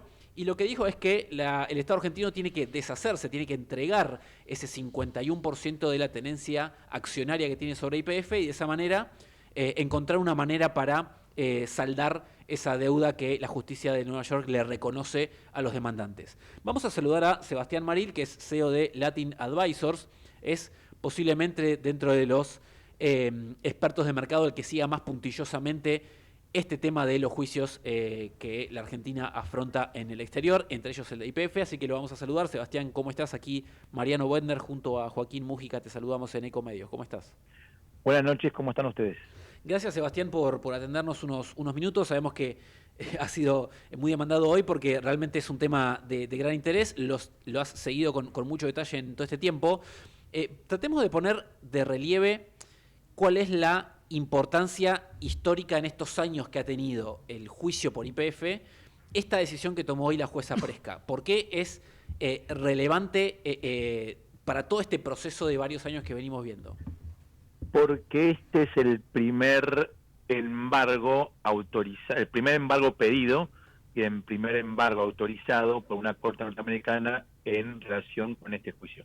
Argentina está acostumbrado a tener embargos por otros juicios. Este es el primero pedido y el primero otorgado, y es por lejos el más importante. Si nosotros pensamos que la fragata Libertad era algo importante, imagínense embargar las joyas de la abuela, que para nosotros YPF no solamente es una empresa que llevamos en la sangre, sino que actualmente es una empresa que cada uno puede tener su opinión, está bien manejada, bien liderada, con buenos proyectos de inversión, con una acción que viene trepando desde que tomó posesión el presidente Milei, y ahora que te tiren esta idea, este fallo realmente duele, y duele mucho porque no sabemos cuánto va a durar y cómo va a seguir. ¿Cómo se llegó a la situación por la cual la justicia termine, después de otro tiempo, después de haberle dado la razón a los demandantes por la expropiación en 2012, a la situación en la cual la forma de ejecutar la sentencia o esa cuestión de fondo sea con la entrega de las acciones? ¿Hubo alguna situación en la que se hubiese podido evitar un desenlace como este? Sí, te pongo todo en contexto. Octubre del 23, octubre de 2023, el gobierno de Alberto Fernández apela el fallo de Preska, donde se apelaba el monto de los $16.000 millones. Preska dice, ok, ustedes pueden apelar, pero la justicia norteamericana te dice que para apelar tienes dos alternativas. Uno, depositar una garantía para evitar que durante la apelación que vas a presentar ahora no haya embargos, o apelar en descubierto, se dice, es decir, apelar sin garantía porque o no puedes pagarla, o no querés pagarla, o tienes algún problema por pagarla, por depositarla. Recordemos que el presidente Milei recién está asumiendo ahí por noviembre, octubre, diciembre, si estamos en las elecciones, y asumió el 10 de diciembre. Motivo por el cual, si el presidente Milei, la primera decisión que tomó como presidente era depositar una garantía de esta envergadura, políticamente estaba cesando su suicidio, por así decirlo. Entonces, y optó por ignorar depositar la garantía. Lo hizo hasta cierto punto correctamente porque no podía ser esto una prioridad para él. Acto siguiente pasó a Peláez descubierto, empezaron el pedido de embargos y el primero fue este. Lo interesante de este pedido de embargo, que ya estaba totalmente terminado para presentar un fallo en septiembre del año pasado. ¿Pero qué pasó? Apareció el Departamento de Justicia de Joe Biden diciendo: nosotros apoyamos a la República Argentina en que proteja las acciones que tiene en la petrolera.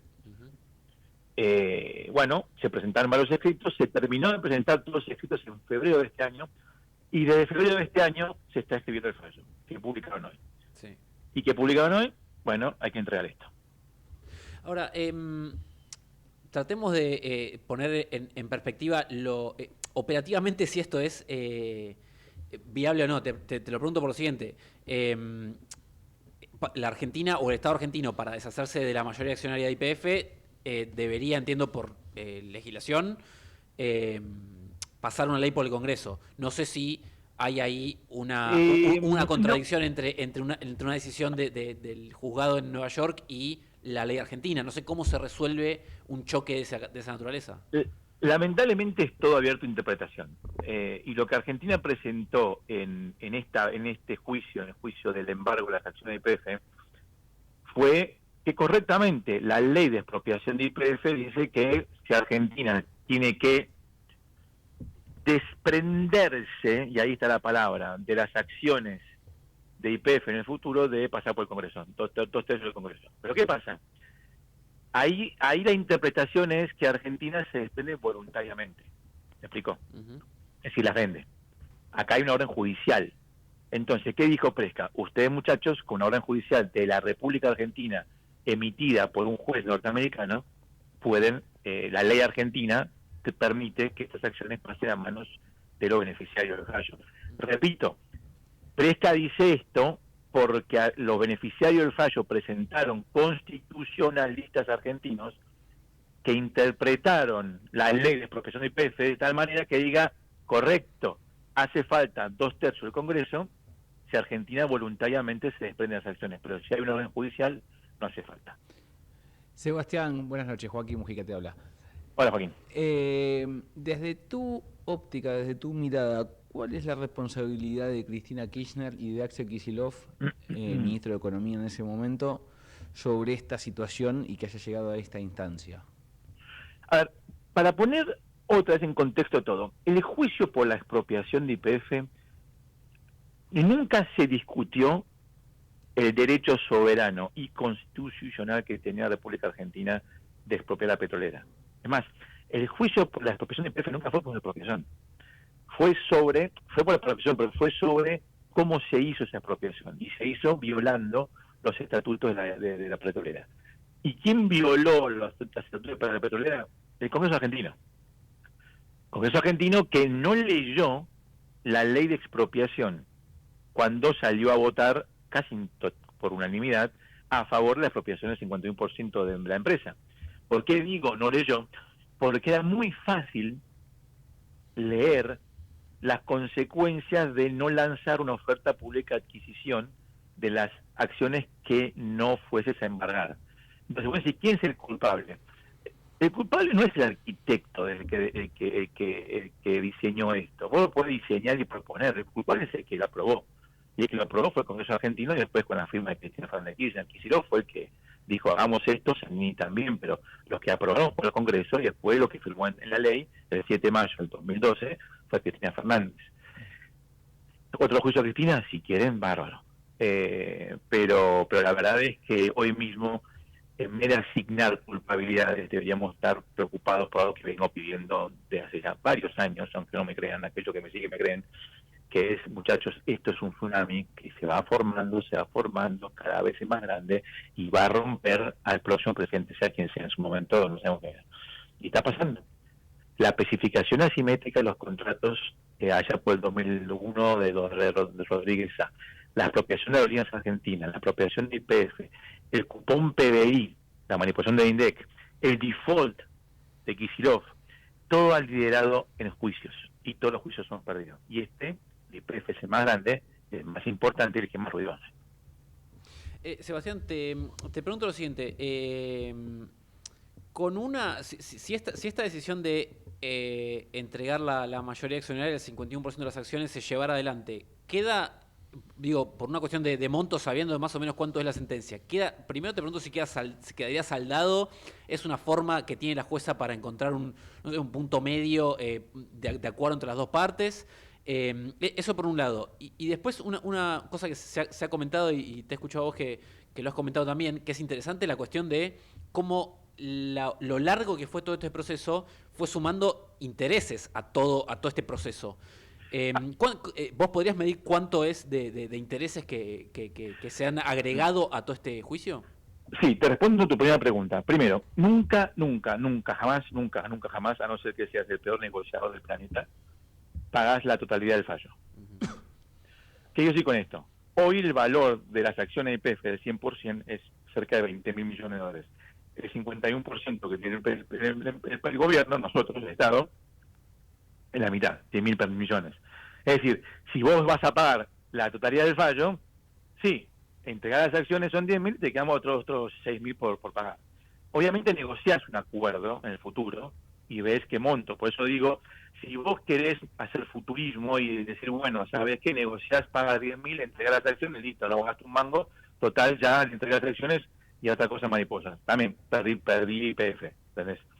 Los intereses son al 5,42% anual compuesto, es decir, desde que asumió Milei hemos sumado $1.450 millones de intereses, aproximadamente 2-3 millones por día. Ok. Y siempre dando vueltas por lo mismo, vos mencionabas que no solamente IPF, sino que hay distintos juicios dando vuelta y que ahí pesan ahí como una nube negra sobre el Estado argentino. ¿Hay algún análisis de mercado que habla de que mientras Argentina tenga tamaña cantidad de juicios afuera, es difícil que pueda, por ejemplo, bajar el riesgo país sostenidamente o en gran proporción, sabiendo que bueno, la Argentina todavía tiene juicios abiertos y tiene litigios ya sea en la corte en el tribunal del CIADI, en cortes en Inglaterra, en Estados Unidos y demás? ¿Hay algo ahí que pueda hacer de resistencia a la baja para el riesgo país y acelerar inversiones el día de mañana? A ver, yo tengo una visión bastante informada de lo que es esto, porque vivo los juicios del primer día. No soy abogado, todo lo contrario, me dedico al mercado. Además, asesoro a mis clientes que tienen inversiones en Argentina o buscan invertir en Argentina, y muchos, aquellos que realmente son bien interesados, muestran preocupación por esta exposición legal que tiene la República Argentina en el exterior. ¿Por qué te digo esto? Si hoy mismo haces una entrevista, una pregunta a todos los analistas de los grandes bancos de inversión y vos le decís, ¿ustedes tenían planeado un desembolso de $1.500 millones este año? Entonces todos los analistas van a decir, no, acá no encuentro nada, acá tenemos que pagar 4.000 al FMI, 4.000 a esto, pues no veo ningún 1.500. Bueno, hay un juicio del cupón PBI en Europa. El FMI, hace tan solo 2 meses, te dijo, lo reclasificó. Esto ya no es más una contingencia legal, es una deuda pública, porque ya no tenés etapas legales adicionales para cubrir, motivo por el cual tenés que pagarlo. Son 1.500 millones que de la noche a la mañana, con un abrir y cerrar de ojos, el FMI lo dijo, búsquenlo, está en el informe del FMI, esto ya es deuda pública. Deuda pública se paga, y si no la pagas, no hay desembolsos en el futuro, motivo por el cual los próximos pasos a seguir, es decir, si hay más fallos finales, si hay más montos legales para pagar, este riesgo legal impacta al riesgo país. Aquellos que no lo ven tengan que empezar a verlo, porque si hoy mismo sos un país que busca inversiones en el exterior, lo primero que tenés que hacer es respetar los fallos, las leyes de esos países donde vas a buscar. Y el presidente Milei, lamentablemente, con lo que tuiteó hoy, con lo que está haciendo con el cupón PBI, no está mostrando seguir lo que es el Estado de Derecho y respetar las leyes internacionales y pagar los fallos que nos piden pagar. Claro. Sebastián, te hago una última, te agradezco tu tiempo con nosotros. Se ha conocido en las últimas horas, lo habrás visto, un paper, una nota del banco JP Morgan hablando sobre cuáles son las perspectivas que tiene en Argentina a mediano plazo, que son más bien favorables, pero a corto plazo tratando de hacer un llamamiento para por lo menos mirarlo del costado hasta tanto se aclare cierto panorama. ¿Qué percibís vos que están ahí viendo algunos fondos, algunos inversores de afuera respecto a lo que pasa y lo último que se ha conocido de la economía? Esto no es una crítica hacia el presidente Milei, todo lo contrario, es una observación. Argentina siempre encuentra manera de decepcionarte y siempre lo hace cuando hay elecciones. Lo que ha visto Wall Street, que ya ha visto esta película en Argentina varias veces, es que cada vez que hay un ciclo electoral hay mucha incertidumbre y mucho alboroto. Entonces, ¿qué dicen? Bueno, empecemos a esperar a ver qué pasa en octubre, empecemos a disminuir nuestras inversiones. Este país de Milei es mucho más sólido que el país de Mauricio al mismo tiempo y el país de Alberto al mismo tiempo, que estuvo en pandemia, motivo por el cual es un país que tiene más chance de salir adelante después de las elecciones a mitad de término de lo que eran sus dos predecesores anteriores. Lo que dice JP Morgan hoy es el famoso wait and see. ¿Sabes qué? No queremos caer en la trampa de que algún problema previo o posterior a las elecciones perjudique las inversiones de nuestros clientes. Y yo les hago una pregunta a ustedes. Todos están apostando para que el partido Milei gane influencia en el Congreso. ¿Alguno ha cuantificado esa victoria? ¿Ok? Ese es el problema. Es decir, hoy tiene una vara muy baja. Tiene 7 senadores, 38 diputados. ¿Qué es una victoria? ¿Un diputado más, un senador más? No. ¿Cuánto? ¿20 más? ¿30 más? Ese es el problema de JP Morgan. Hoy mismo, como no hay cuantificación de lo que es una victoria, tienen miedo que cuando empiece a haber una cuantificación de esa victoria sea tan elevada que no lleguemos a ese número y el mercado reaccione negativamente. Por eso digo, esperemos. Ahí está, interesante. Gracias, Sebastián. Te mandamos un abrazo. Gracias por tu tiempo y tu análisis con nosotros. Gracias por llamar. Chao. Ahí estaba Sebastián Maril, CEO de Latin Advisors, sobre el tema del día, seguramente de la semana en la economía, que es el fallo por YPF. Vamos, volvemos y encaramos el tramo final de este lunes otra vez. Ecomedios.com AM1220. Estamos con vos. Estamos en vos. Sin agua estancada, prevenís el dengue.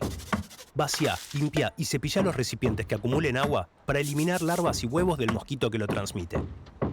Encontrá más recomendaciones en buenosaires.gov.ar/dengue. Buenos Aires Ciudad. Vamos por más. Informate en ecomedios.com.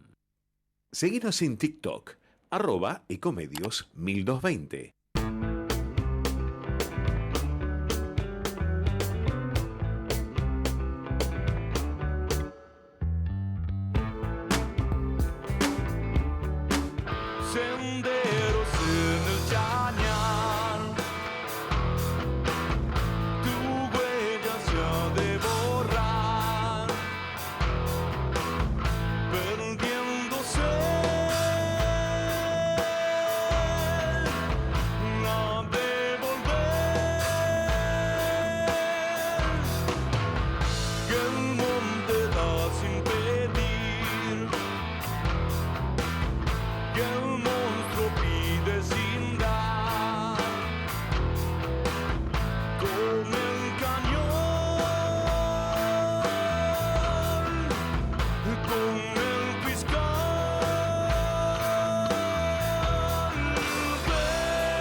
También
Ecomedios. Aquí el lunes otra vez entramos en el tramo final de esta fría noche, Bernard. Que podría ser peor, ¿eh? No. Podría ser más fría mañana, por ejemplo. Imagínate si hubiésemos tenido que venir mañana con 0 grados. No, yo doy parte mañana... Yo doy parte enfermo, lo lamento. ¿Tubio a qué hora llega mañana? A las 10, no, ya hace calor, a las 10 de la mañana. A las 10 de la mañana ya hace calor. No hay excusa. Pero... No, la peor parte nos la llevamos nosotros. Una vez que baja el sol acá no es imposible. No, es inviable. No, es completamente inviable. Bueno, a ver, algunos temitas para repasar. Lo venimos hablando de la semana pasada. A prestar atención a la relación entre los gobernadores y la Casa Rosada. Y cuando hablo de los gobernadores, hablo de todos los gobernadores, sin distinción política, de escudo político, ¿sí? Los del peronismo, los radicales, los del PRO, los de las fuerzas provinciales. Yo creo que pasan por el peor momento de la relación entre los gobernadores y Milei.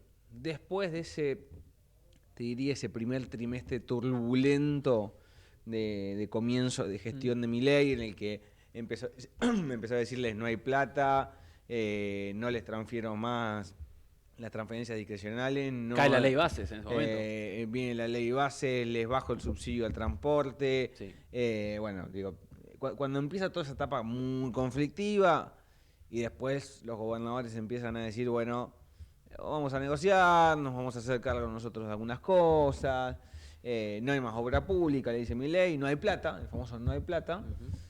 Y después empieza, yo te diría que una convivencia política donde si se separan el sector del peronismo más duro, confrontando permanentemente con Milei, no avalando ninguna de sus decisiones ni de sus proyectos en el Congreso, y los sectores más dialoguistas, sobre todo los que en ese momento decíamos gobernadores Juntos por el Cambio, que ya no existe más, ¿no? Pero ese entramado de gobernadores radicales y del PRO, acompañando al gobierno, ¿no? Diciendo, bueno, hay que darle gobernabilidad, o vamos a bancarlo en la legislatura y apoyar algunos proyectos. Bueno, eso se empezó a tensar de una forma muy manifiesta en las últimas 3 semanas, cuando los gobernadores, y acuérdense que lo venimos diciendo, ojo que el contexto electoral va a llevar a los gobernadores a empezar a pedir plata, le empiezan a decir a Milei,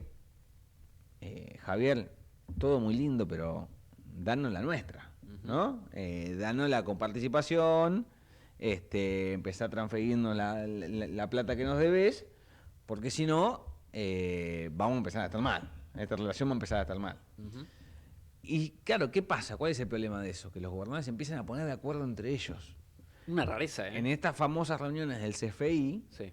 Que se hacen con bastante frecuencia, los gobernadores empiezan a ponerse de acuerdo y logran llegar a un acuerdo donde dicen, bueno, lo que le vamos a pedir al gobierno es incrementar el aporte del ATN, que lo voy a leer, es el aporte del Tesoro Nacional para que quede claro.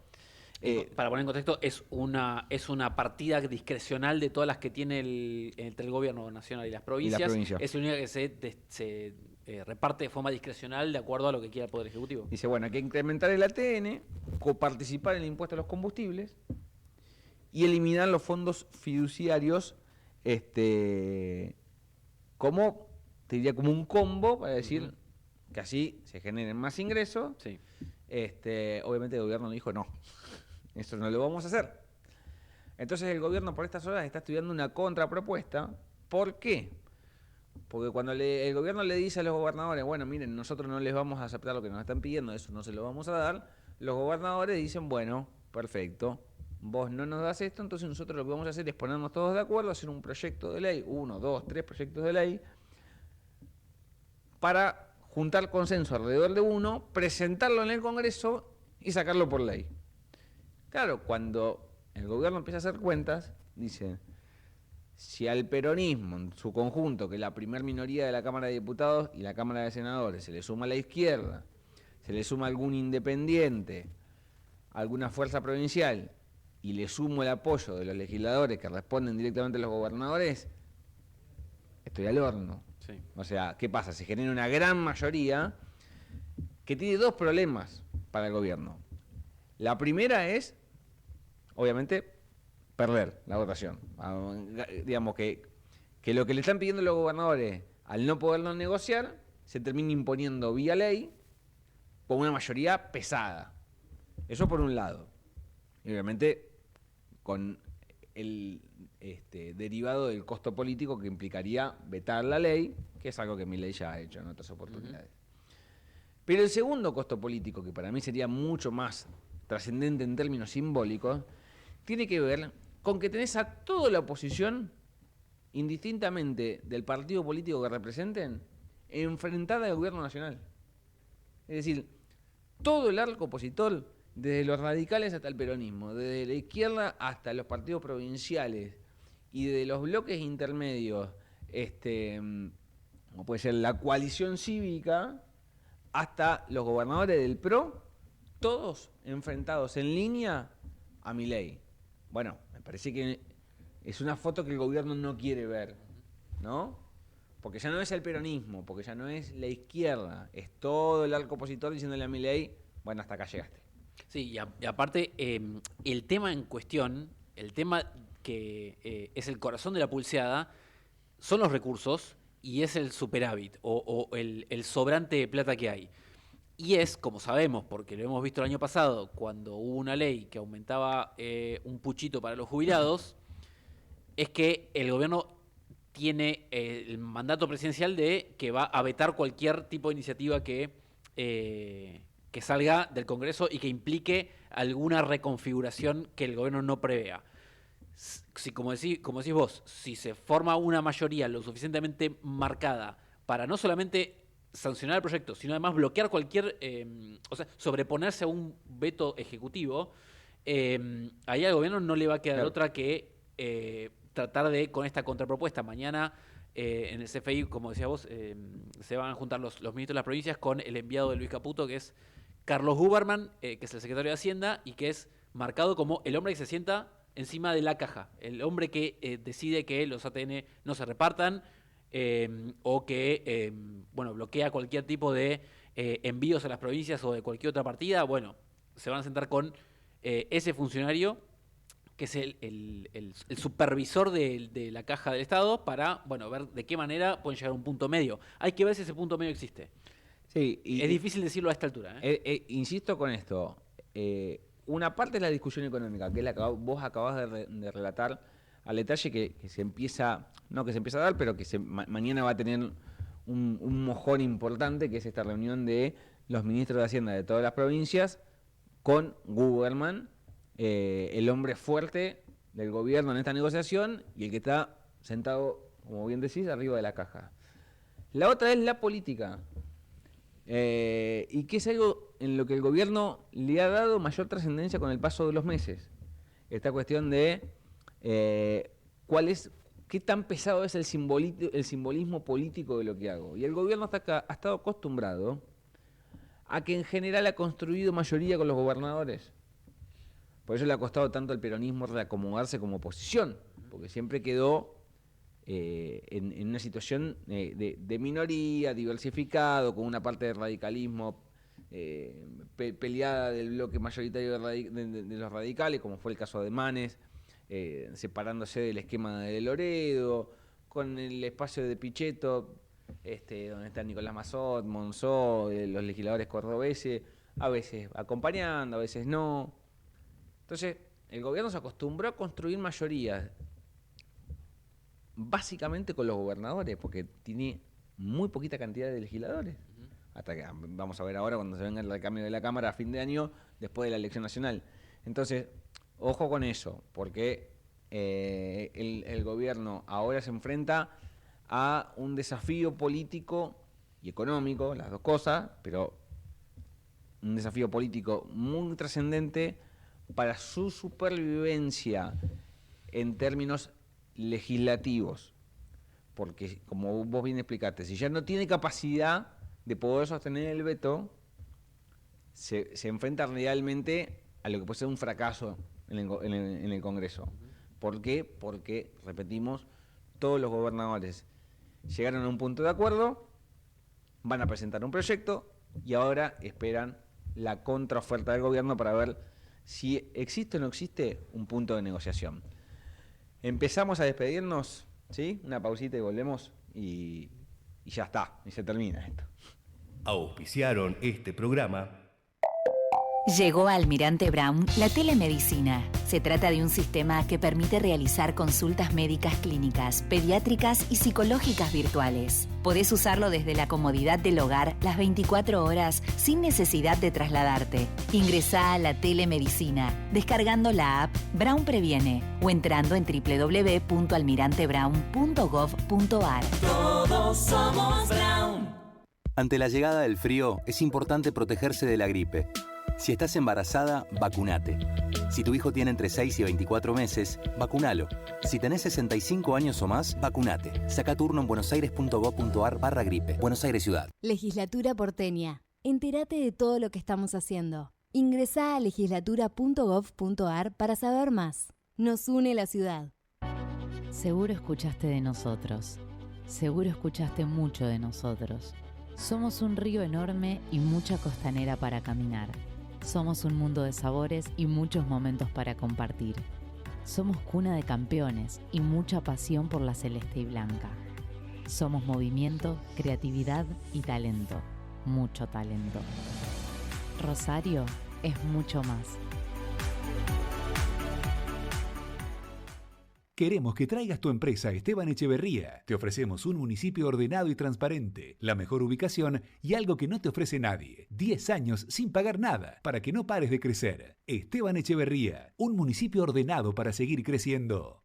Cámara de Diputados de la Provincia de Buenos Aires. Seguinos en nuestras redes sociales y entérate de nuestras actividades. Encontranos en X como @HCDiputados, en Instagram, Facebook, YouTube y TikTok como Diputados BA. También podés visitar nuestra página web y suscribirte a nuestros canales de difusión en WhatsApp y Telegram.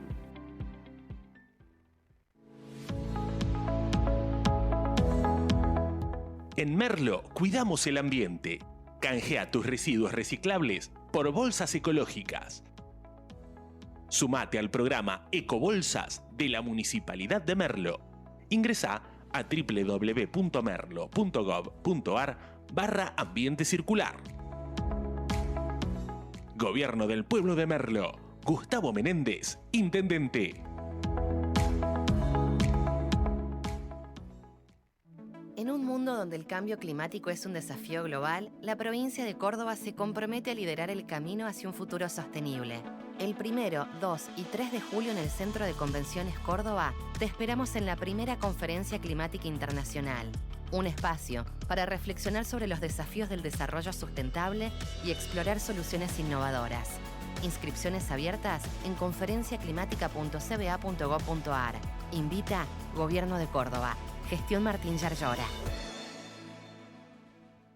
Tenemos buenas noticias para contarte. Estas vacaciones de invierno volvemos recargados. Del 18 de julio al 3 de agosto vuelve Esco Park, un espacio para que disfrutes, te diviertas y compartas en familia. Además, el 18, 19 y 20 de julio nos espera el mercado de oportunidades con precios increíbles. Todo en el predio floral. No te lo podés perder. Estas vacaciones de invierno son en Escobar.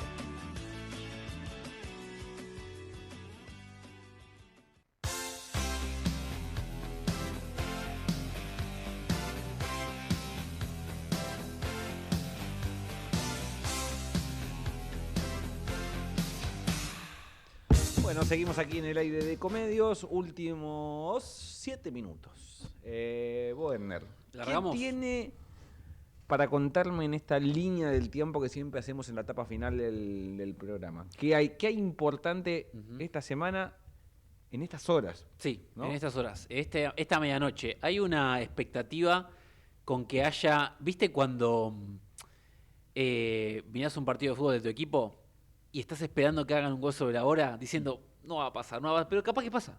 Hasta la última, hasta que el árbitro no pite, al final hay una chance de un zapallazo y capaz es un gol. Bueno, una sensación similar es la que pueden tener muchos dirigentes del campo, de las principales entidades agropecuarias en estas horitas que quedan antes de la medianoche. Hay un presentimiento de que puede llegar a haber eventualmente una sorpresa del gobierno. ¿Respecto a qué tema? al tema retenciones, porque se acordarán probablemente que a fines de enero el gobierno decidió una baja temporal de derechos de exportación, de retenciones, para una serie de cultivos clave del campo, entre ellos, bueno, la soja, el maíz, el trigo, la cebada y varios más.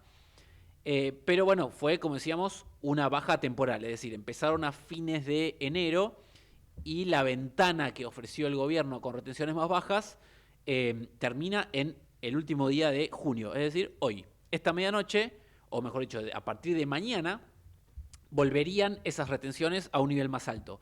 Para tener más o menos en proporción cuánto significaría, para la soja, el poroto de soja estuvo pagando estos meses, en lo que va del año, 26% de retenciones, volvería a pagar 33%. El maíz, otro muy importante en la Argentina, estuvo pagando 9,5%, volvería a pagar 12%.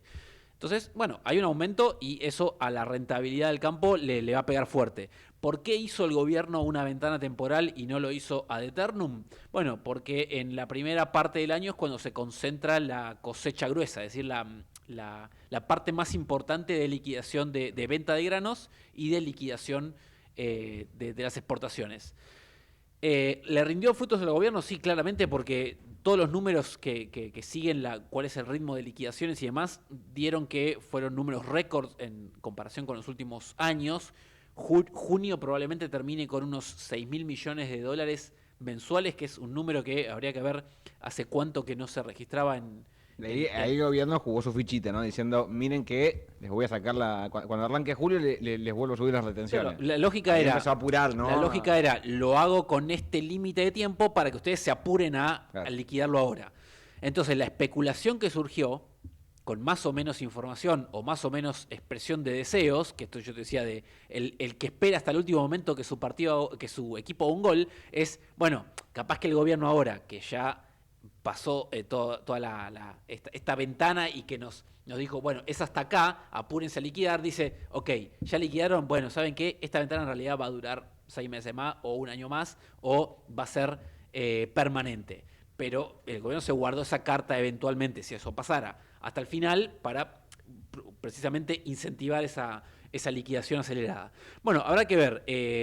Si uno pregunta en el Poder Ejecutivo, yo pregunté en la Casa Rosada, en todos los ministerios, en el Ministerio de Economía, la decisión, por lo menos algo que estén haciendo alguna maniobra distractiva y una avivada, se terminó, así como lo dijimos, se termina y a partir de julio vuelven a aumentar las retenciones, no solamente por una cuestión de avivada o de incentivo, sino de, bueno, la verdad que necesitamos la recaudación, no tenemos demasiado margen fiscal, así que vamos a volver las retenciones tal como estaban.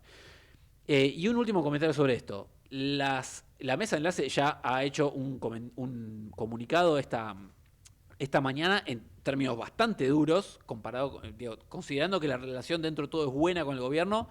Habló de que no se puede soportar más medidas de corto plazo respecto a las retenciones, que la asfixia de la presión tributaria es total en el campo, que ya no dan las cuentas.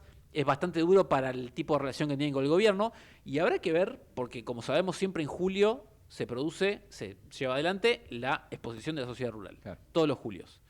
El lugar incómodo donde los presidentes generalmente quieren evitar ir. Bueno, el año pasado fue Milei, fue Caputo, en ese momento, aplausos, apoyo general. ¿Va a haber presencia del presidente y del ministro de Economía semana después de aumentar las retenciones si eso pasara? Es una pregunta abierta. Aparte, agrego eso, generalmente en los actos de apertura de la sociedad rural, te diría que importa la política, pero lo que importa generalmente es qué tan bien o qué tan mal está el campo con las medidas del gobierno. Es decir, hay cierta división, si querés, entre quizás una línea ideológica más cercana al campo y el grado de afectación que tengan las medidas económicas que tome el gobierno sobre todo lo que tiene que ver con la venta de granos o de animales. Bueno.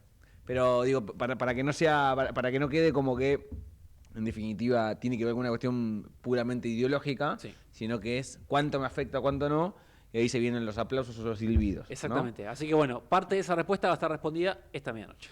Bueno, a ver, para tener en cuenta esta semana, el miércoles hay convocatoria, o hubo una convocatoria para sesionar en la Cámara de Diputados. Hay algunos temas a tratar ahí importantes, trascendentes, que tienen que ver otra vez con el financiamiento universitario, que tienen que ver con la emergencia pediátrica por todo lo que viene sucediendo con los sueldos del hospital Garrahan. Así que, obviamente, la oposición está tratando de conseguir el quórum, sobre todo Unión por la Patria y el bloque de radicales que conduce Facundo Manes. Ahí es una luz, como dijimos hoy, la luz amarilla. Bueno, hay que mirar a ver qué pasa el miércoles, si el gobierno consigue, la oposición consigue o no consigue quórum, porque me parece que todo va de la mano de lo que hablamos hace un ratito, de cómo está la relación del gobierno con los gobernadores. Y muchas veces lo que pasa es que hay un guiño, ¿viste? O no, o algún mensaje entre líneas de la política diciéndole, ojo que nosotros somos los que decidimos si hay quórum o no hay quórum, ¿no? Yo prestaría atención un poco cómo va a ser el mensaje entre líneas de la oposición, sobre todo los gobernadores, en la sesión del miércoles. Y agrego una cosa más para cerrar. El sábado hay Congreso del PJ bonaerense, donde se van a habilitar, o mejor dicho, el partido que conduce Máximo Kirchner va a ratificar que tiene intenciones de hacer una alianza con los partidos de Unión por la Patria, entre los que esperan contar, obviamente, con los partidos que conforman el MDF, el Movimiento de Derecho a Futuro de Axel Kicillof. Lo mismo va a suceder el día domingo con un congreso del Frente Renovador, por la misma situación, es una cuestión legal de alianzas, y durante esta semana se prevé que siga habiendo varias reuniones en el peronismo, como la que hubo ayer, que nos quedamos un poco sin tiempo para contarlo, pero ayer una reunión importante entre Axel Kicillof, Sergio Massa y Máximo Kirchner, en la que parece empezar a encaminarse la negociación de unidad. Digo parece, porque hay que ver cómo sigue esto. El 9 de julio se presentan las alianzas, veremos qué hace cada uno de los frentes electorales. El 19 se cierran las listas. Yo soy cauto, ¿sí? Todo indica que vamos hacia un camino de unidad del peronismo, pero es signo de interrogación. Señores, hasta aquí llegamos el lunes otra vez. Gracias por acompañarnos como siempre. Nos vemos el próximo lunes. Gracias a todo el equipo que siempre nos acompaña.